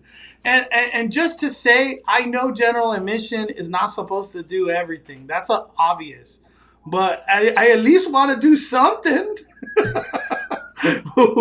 And this is obviously, this is damage being done because early entry got monetized and incentivized people to go to the lower lot. We're seeing the wrath of it all. What do you think, Danny? What do you think? Let's have a conversation on this, man. yeah, I think it's just like the fact that they have both mazes in the lower lot that people are really drawn to, right? Stranger Things, Last of Us. That's going to really bring a lot of people there. I don't necessarily know that people are like, mega drawn to The Exorcist, but I feel like it's going to get more so as we get closer to when the movie's going to come out, right? So we're only just a couple weeks away from the movie coming out at this point.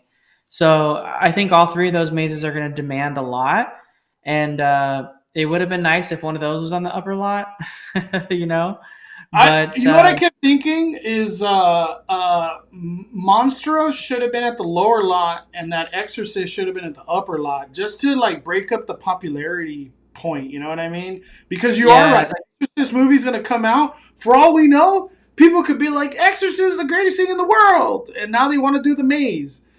Similar to how like a movie comes out at Disneyland or even Universal, and all of a sudden that one ride that was related to the movie in any type of fashion becomes popular. You know what I mean? Yeah, it just seems like right now the general admission experience at HHN is really tough. It's really tough. Yeah, I think the incentivizing of I have to say it like this. Early entry used to be a thing of like not that many people knew it was even a thing. Nobody from a general crowd, like the normies that don't know all the tips and tricks. Early entry, what the hell's that? I don't know what that is. It wasn't popular. And now that like early entry is at the forefront, it's something you could buy. The information is there. It's become extremely popular. And when I look at it from the theme park side, they're making money hand over fist. They're making ridiculous money just because you're there early. Um, so obviously for the theme park, this is all success. This is all good news. We're making money, profit. But at what time do you sit back as the theme park and say, well, hey, we actually care about the experience of what people are going through? And what I want to say is, um, as much as like you would think content from a social media perspective is what would go viral, a Chucky kill, Stranger Things Vecna coming to scare you, going viral. None of that's going viral. You know what's going viral is people hating on HHN and their experiences. Those are the TikToks or I guess the reels. A lot of that stuff's going really hella viral right now. And I only know these things because my sister tells me and other people tell me too. I don't have TikTok. I could care less about TikTok. But have you seen or watched any of those TikToks that I'm talking about?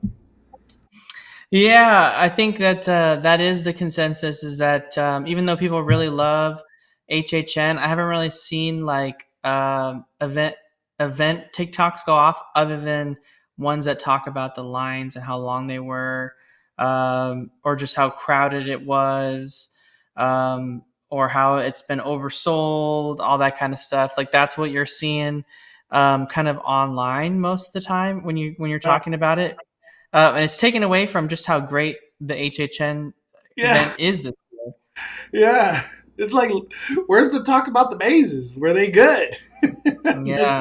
it's more of like, I came at general admission. I think one of the ones I saw was like, I couldn't do nothing, so I waited like 60 minutes for a $13 pretzel. Like, it was something like that. I was like, what? It just, what I want to tell everybody here in this live and anybody that watches this video, you're going on general admission. Your expectation should be you might do two things, maybe three, and a ride. Like that's kind of what you're getting. It's just so popular. This event is demand that like nobody has ever seen. Even last year, I feel like wasn't at this capacity. But then again, last year early entry was free, or I won't say free. It was just part of your ticket when you bought. Um, I say, okay, what are solutions? We're bringing up the bad. What are the solutions? Obviously, the main popular solution is to open up the Metro set. You open up the Metro set. Uh, that's three mazes right then and there with possibly some type of walkthrough scare zone and toxic tunnel. So you add like five Oh, things to everything.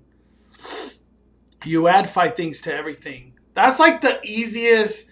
Like as a normal fan, we don't know the logistics. That's the easiest a fan could say is Metro sets.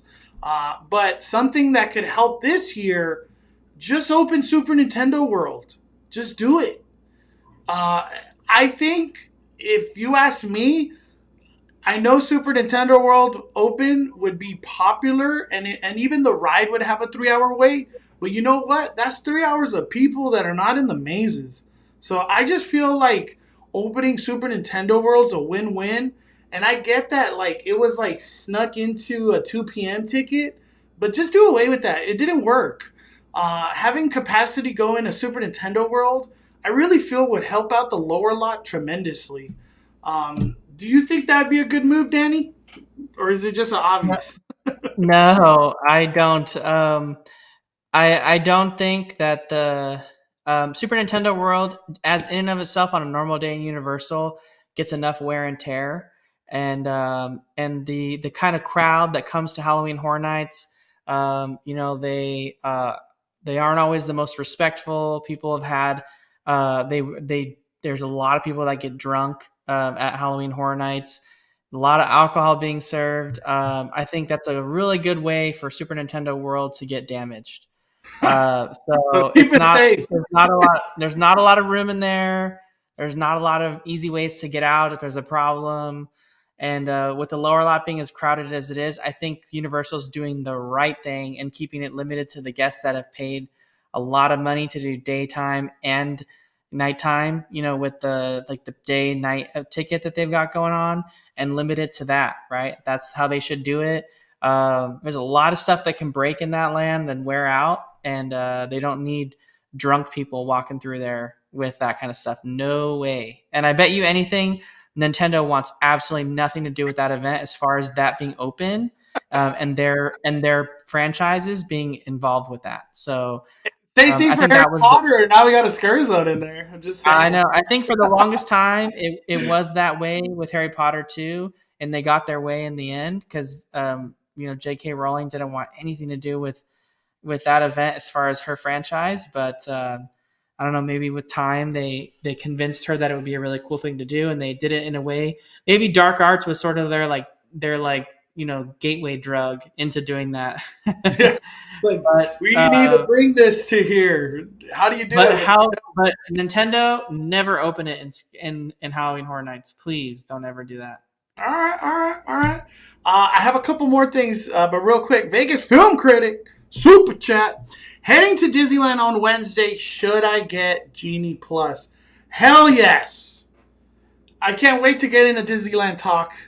But yes, just get Genie Plus. It's a no-brainer. Our good buddy Mark W. was just there this past weekend, and he said Genie Plus for Haunted Mansion, Thunder Mountain, Indiana Jones, and there's like one other ride. They all disappeared by 12 o'clock. So it's just a busy Halloween time at Disneyland, busy. And reservations weren't even available until certain time of the day today, but get that Genie Plus. It's a no doubter, Vegas film critic. All right, another thing to say about HHN and the crowds. I don't want to say this, but I want to say it. I'm just gonna say it. Does HHN go the Disneyland route and handle crowds by charging more? Nobody wants to hear that one, but do you think they go that route, Daddy? Where all of a sudden general admission is $150, and you're just like, whoa. What do you think? Because Universal Studios Hollywood ain't getting bigger. It ain't getting bigger. At least as of now, they're not expanding the theme park. So capacity, it is what it is. You know what I mean? What do you think? Do you think they go that route? It's a possibility, dude. It's definitely a possibility, right? If the demand is there and it's not waning, they can always raise the prices, right? And they're in Hollywood. People got money out there. I'm just throwing it out there. Yeah, they could raise the prices and people would pay it for sure. So it's definitely a possibility. I don't even want to know how much Express would be at that point. But as a fan, and I know the fans, nobody wants to hear prices go up. It's like, no! But at what point does Universal have to do something? Because out of all the theme parks, I just want to say this, Universal does take feedback always. And I'm not talking about us or anything. They do surveys like almost every visit I go. They ask for they do surveys at the entrance. Hey, where are you visiting from? How many people are in your crowd? What are you looking forward to today? Anything you want to see at the parks? They do it on those iPad things. So Universal, they get the feedback. The other thing I wanted to point out, I feel, I could be totally wrong because I don't see the numbers, but this is the feeling I get. The Terror Tram was supposed to be the people eater, and this year it's not. The Terror Tram is not doing its job. Hence, the crowd's going to the mazes instead of trying to do a Terror Tram and taking thousands and thousands and thousands of people. That's what I think happened. The Terror Tram didn't work, and then essentially created the havoc that the mazes are getting.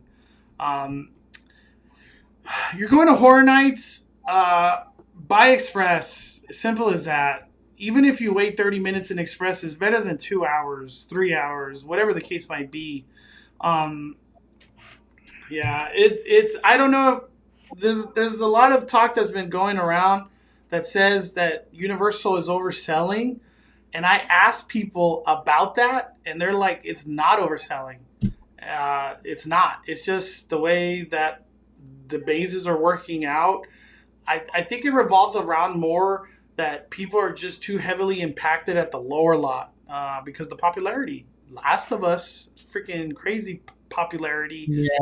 Stranger Things is mind blowing popularity, and then soon to be Exorcist with the freaking movie debuting. So, yeah. Yeah, I think Terror Tram, people put in the chat, Terror Tram's lacking this year. I agree. If Terror Tram had a really big draw, I feel like that would just pull a ton of people into that queue. And but like all the draw, like Mondo said's on the lower lot. Um, the Terror Tram just I don't think really had the draw that they could have done Last of Us on the Terror Tram, in my opinion. That probably would have worked without even thinking. Last of Us could have fit so well into the War of the World set, like no problem. I know, So that's true, dude. For real. they could have done it there, and it would have been really convincing as a maze and like scare zone having the Last of Us be over there, and that would have drawn a lot of people onto the Terror Tram and got them out there, and freed up spots for something else. So there's a lot of things, but I think we're all done with like the Nope and the Us mixed, right? Like, Yeah. we're Yeah, this is hopefully that's the last year. I wish Jupiter Claim would have still stayed Exterminators like throughout the whole maze. The Nope and Us, we already been there, done that. I get that you're in Jupiter Claim, but I would have still have liked to see more Exterminators, different bugs and whatever. I don't know. Terror Tram, I've done it twice. I'm just gonna do it to get my steps in. That's like my thing. But I know people that have gone to HHN last week, like on a frequent fear, and Terror Tram was all they did. That's the only thing they did, because as a frequent fear holder, you're like, I'm not waiting 2 hours for these mazes. What? No. Yeah. If you're lucky enough, your best bet on general admission is to hit mazes the last couple hours of the night. That's like your best bet. So nobody ever wants to hear that because you want to show up early for an event. But yeah, general admission, it's just a tough one right now. For all the people with Express and higher tickets, you're having a great day. It really is a great day when you have Express. That's it for Universal Studios Hollywood. I don't really want to talk about anything else. We got about 20 minutes until 2 hours. Do we have any Disneyland news to talk about? Yeah, let's move on. All right, that's it for Universal. Hopefully things get better. I know they're not, but hopefully they do. All right, let's talk about Disneyland. Disneyland. Disneyland, I got to bring it up. Hold on, Danny. It's a post of mine, and right around the corner, and what I mean right around the corner, there's actually a new show. A new show nobody's talking about, but it's coming. I don't even know the name off the top of my head. The Heartbeat of New Orleans, a living mural. Have you heard anything?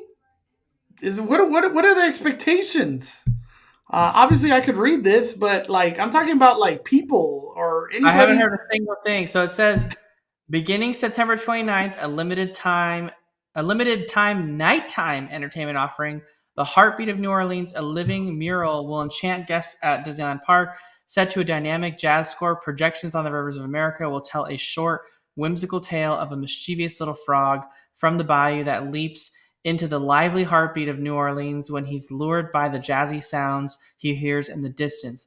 This unique art installation will animate original artwork by Disney Live Entertainment graphic designer Marcella Marcy Sweat, best known for her chalk art at the downtown Disney district during Celebrate Soulfully. Oh, okay, those are really cool. The Heartbeat of New Orleans, a living mural, and Queenie and the Jambalaya Band will enhance the atmosphere on the Rivers of America on select evenings this fall and will run nightly during the holiday season. Guests can check Disneyland.com or the Disneyland app for details and showtimes. I don't know anything. I couldn't even tell you what time this is.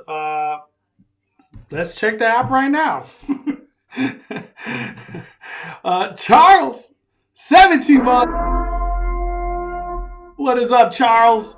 What's good, Mondo? Happy Monday by fire. Heck yeah.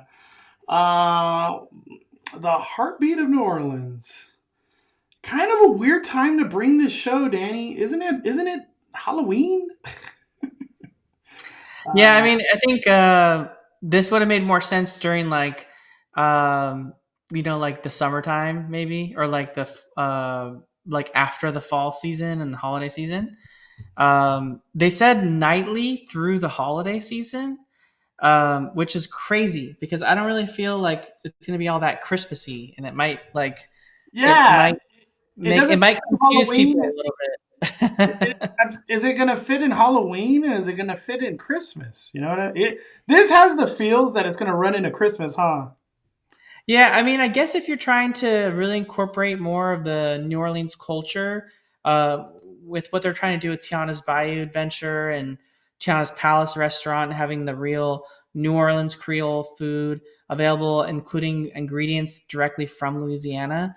I think that aspect of it is cool because it's kind of bringing all that together, but we're still like so far off that attraction opening.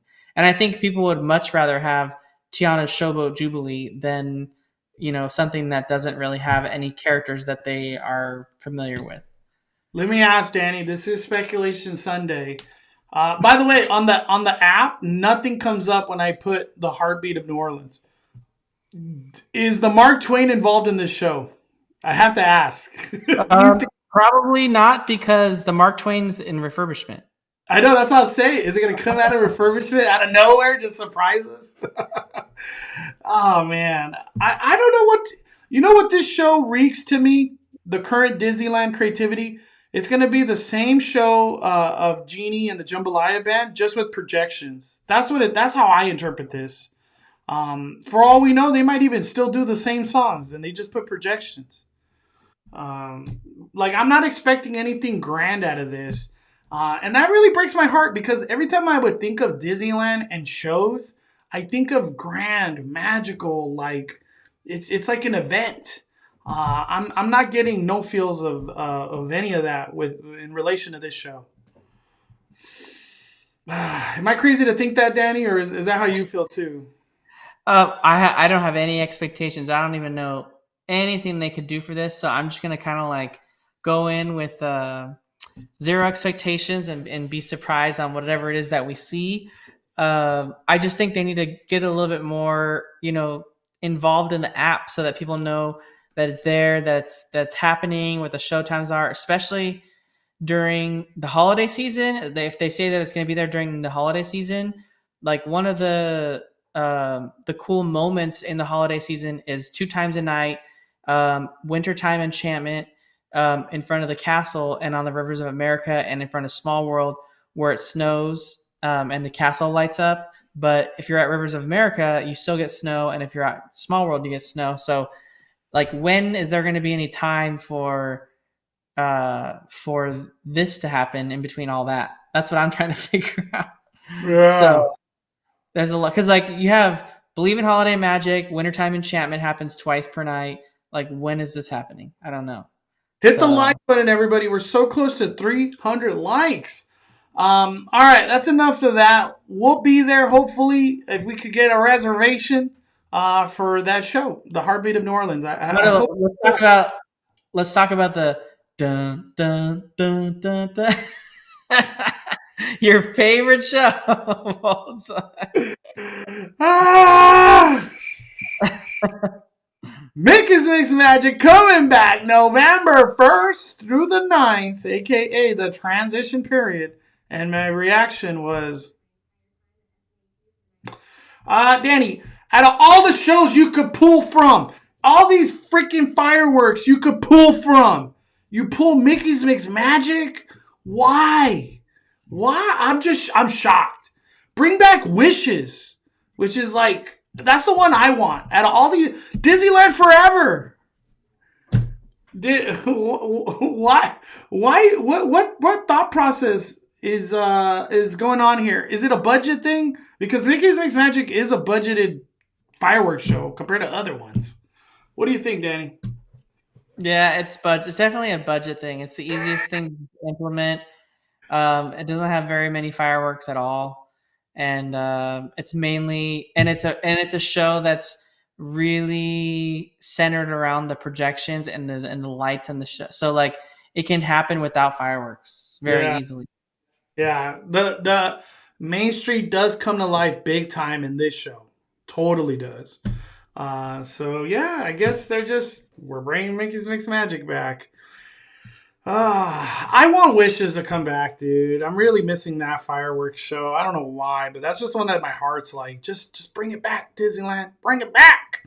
Right here, Danny. Today, I was trying to get myself a reservation, and this is what it looked like. I have Inspire Key, so there was nothing.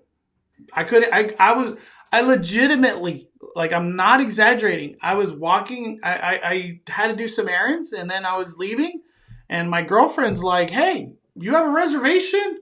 And I was like, I totally forgot. I just assumed that I would be able to get a reservation, today being Monday. And she's like, let me look for you. And she's like, there's no reservation. I was like, what? So then I got on my phone. I was like, there's nothing for the rest of the week. So my first reaction was like, well, let me look at the day tickets. And the day tickets were all there, except Monday.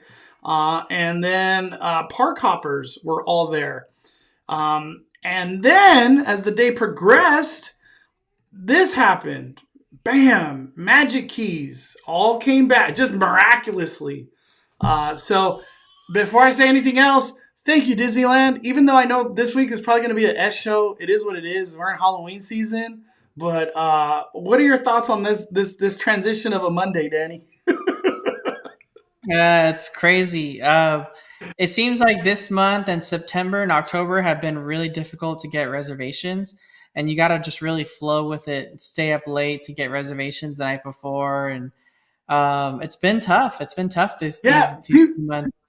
I was gonna say, people have been saying that like September has been hard, Danny, to get reservations.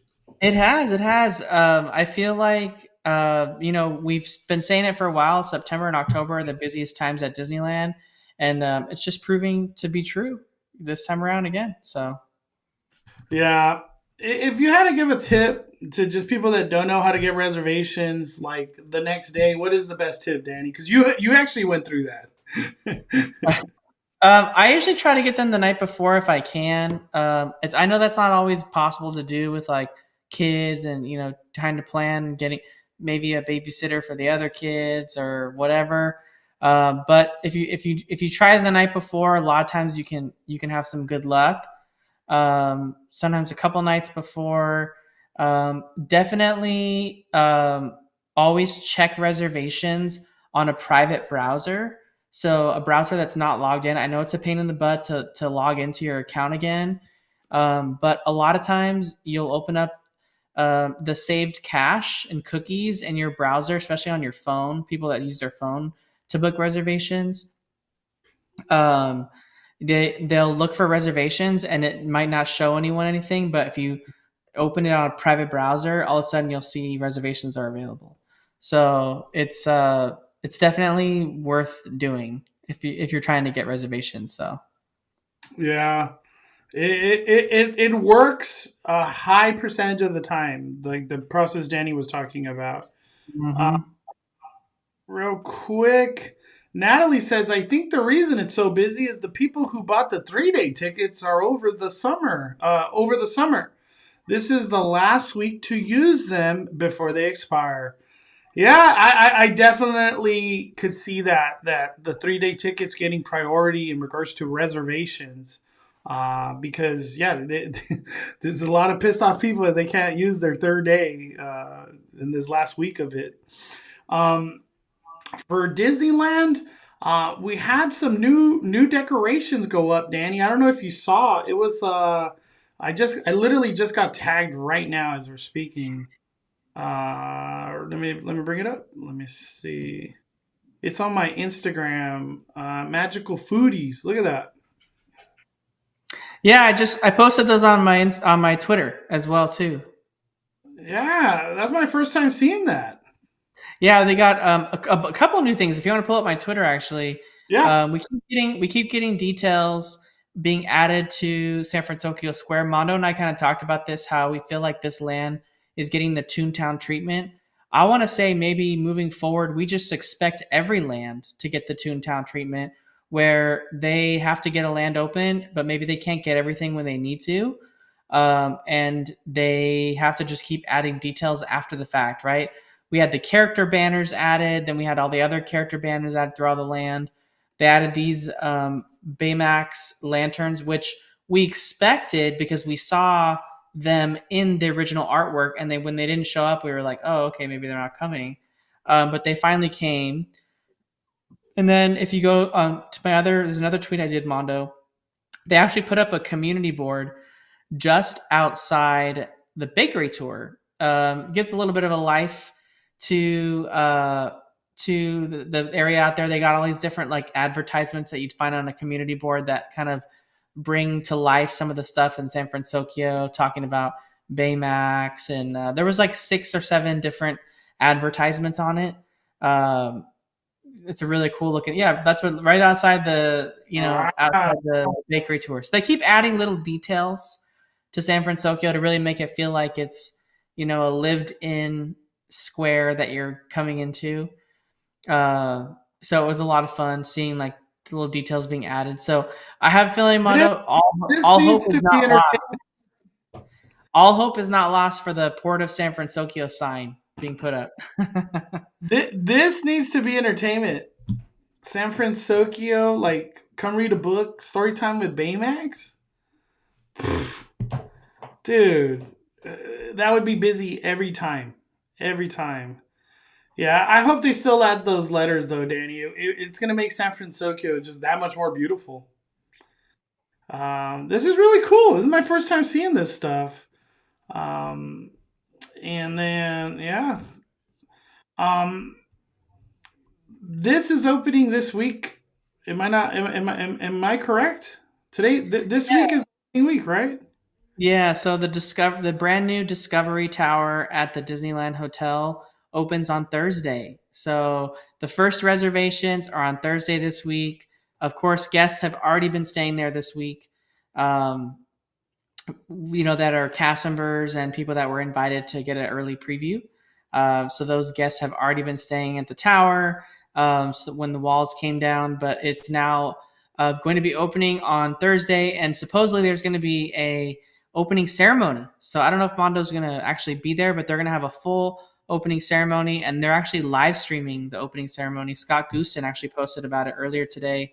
And if you want to pull up his tweet, actually, Mondo, they gave us a new video look at the different things. We can just have that play. It does have audio, so if you want to play with the audio, it's a little better. What the freak is this? You've been so disconnected from social media today. No, it's just I've been disconnected from Disneyland. I'm not being mean towards Disneyland. It's just I've always said this. Wherever the news is where I go. And Disneyland, no news. Oogie Boogie. It's Halloween time. It's like your focus is always elsewhere. It's just the way it is. What is this? It's for the event. I don't hear any sound, Mondo. We don't hear sound on the live stream. Its doors, and we'd like to invite you to join us for the celebration. So save the date for Thursday, September 28th for a special virtual event. What? I think it's copyright music. Why are they showing all these other stuff? Show the villas. They're talking about like Disney Vacation Club and those are looks from inside. Yeah. in the lobby. All the paint, swatches and stuff. They're gonna have there's the player. I can see the boat. What? Mm-hmm. This is all new to me, dude. Wow. Well, look at that. I love how they're adding this animation stuff. It's really cool. Really, really cool, dude. Wow. I'm just throwing it out there. I can't wait to see the next hotel that Disneyland Resort brings to life. They're obviously stepping it up. Very nice. Wow, we're getting everything. Yeah, I really think it'd be cool to see that lobby with the mural in person. I'm gonna try to go there. I can't get there until the day after it opens. So it opens on Thursday. I'm gonna be there on Friday to try to showcase it what I can. Most of the areas are like like limited, right? Because it's like it's a hotel. You're in spaces that where people are staying and stuff like that. I don't have a reservation on the first day, so but I'm definitely gonna check out the lobby and see the mural and see what the common spaces look like, and maybe we can get like a window view of the new water play area for Steamboat Willie. Yeah, I looked. I myself wanted to stay on opening day, and if I'm not mistaken, it was like $750. Mystery Bay said she couldn't get there to the evening, so I didn't book it. I was like, I'm not going to book that. If we can't be there all day, we're not going to stay there. I did look for other days beyond opening day, which is Thursday, and you're pretty much spending $1,000 a night at this place. Easy $1,000. I think Saturday was like $980 or something. Wow, that's interesting. Have they ever had a live stream for a hotel? Why the heck is there a live stream for a hotel? I don't know. It's a pretty big deal. I mean, Disneyland Resort hasn't had a villa opening since when the Grand opened their villas, and they don't have very many even. So opening a Disney Vacation Club resort at Disneyland is a pretty big deal. I mean, it's not a very big deal in Florida. It happens all the time. But DVC is a pretty big addition to Disneyland, and it's, really marking where Disneyland's moving the resort forward, right? Especially with Disneyland Forward, rezoning approvals getting done and them having that space to build new things. They're really going to be gearing the resort towards the vacationing guests, right? That's what they want. They want the vacationing guests. So that'll be kind of their goal. And this is bringing Disney Vacation Club properties is exactly how they do it. Yeah. Very cool. Very, very cool. All these new images. It's just cool. Scott Gustin. Do you think any way that this announcement or this live stream they're doing a live stream because they want to do an announcement? Like they bring more details? Different? Maybe like Downtown Disney details come to life with this hotel? Maybe. You never know. They throw in things with all different announcements all the time. But that's what I was saying. If I could be there for the opening ceremony, I would be there. I don't know if you have the opportunity to be there that early, Mondo, 10:30. Well, but they let regular people? Where the hell is this ceremony anyway? There's no details, huh? I would imagine it's going to happen probably on the lawn. There's a pretty big lawn right in front of the tower. I would imagine it's going to happen probably there. I almost feel like just live streaming their live stream. Just do it with a cup of coffee at my house. Anything to talk about Disneyland on your end, Danny? Nope, that's about it. Other than Avengers Vault. Who cares? Nah, well, I don't want to say who cares. Let's talk about it. To me, it's exactly what I thought it was going to be. That's my opinion. I've seen a lot of this stuff already in Florida, but for a lot of people here in California, they've never been able to buy these things. So I think it's a good thing. The whole Gauntlet, the Thanos Gauntlet, the Iron Man one. They're selling some Loki stuff, and I think it's all good. Does it add to Avengers Campus? I feel like it just doesn't. I feel like it does. I wish it was just a more exclusive, badass meet and greet in there. Like you can meet, like how they do in Shanghai or Paris, where it's a room dedicated to those characters. Kind of how they do Anna and Elsa over there in Animation Academy. I wish it was something like that. We're not getting a ride anytime soon. Give us that. But what are your thoughts? I haven't even been through it. I've been to Disneyland, I think, twice, and I keep forgetting. Or no, Oogie Boogie Bash keeps happening, so I'm never able to go that way. What are your thoughts on it, Denny? It's really small, but it's got some good theming for what it is, for sure. I think it's slightly bigger maybe than the Web Supplier store. I couldn't really tell like if there were the hallway that's connected to it at the very beginning, if that kind of like could potentially be like how the ride will eventually connect to that shop.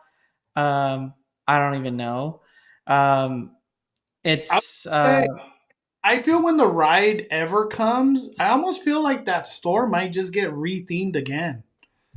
Yeah, that's what I thought on it too. I think this is just like they need this right now kind of thing, and that's the purpose of the space. But I agree with that one too. But it's cool they have.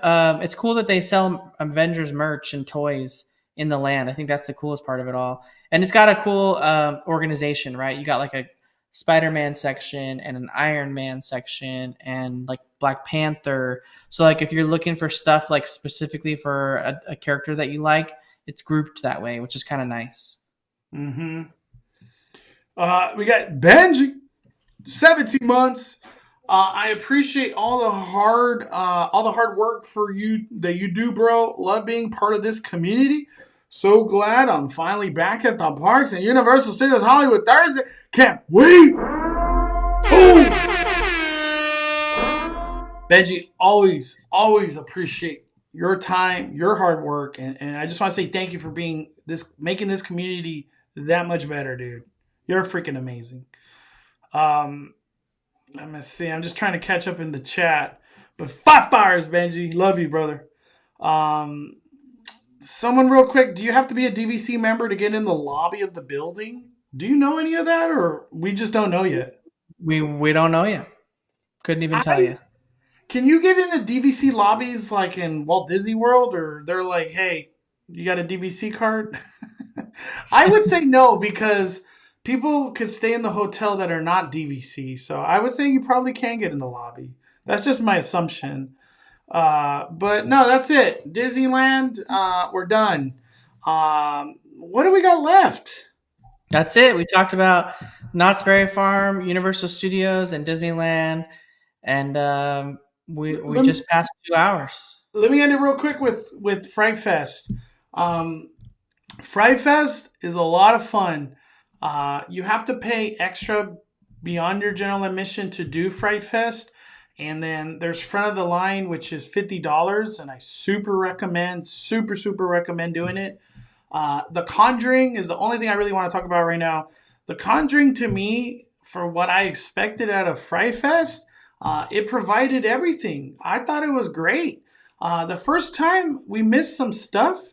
But the second time I did The Conjuring, we got every scare, every action scene that they were trying to create. And I thought it was good. It's not anywhere near production value of a Scary Farm or even HHN by any means. But for the element of Fright Fest, it's the #1 maze for sure, in my opinion. And Fright Fest as an event, it's a lot of fun. I really feel like I don't know if Fright Fest is getting love or hate or anything from other people, but for me personally, I've really fallen in love with the event. I like all the scare actors and the scare zones, of how much fun that they bring to it. I feel like at Fright Fest, the vibe that I get always, or the only 2 times that I've been, it's about fun. That's really how I feel. It's about fun, and I feel like they do a great job out there, and I appreciate all the scare actors and everybody that makes Fright Fest come to life. Thank you guys for what you do, because For a lot of people out there, they're like seeing the horror night crowds. Fright Fest is a great option. Just do Fright Fest.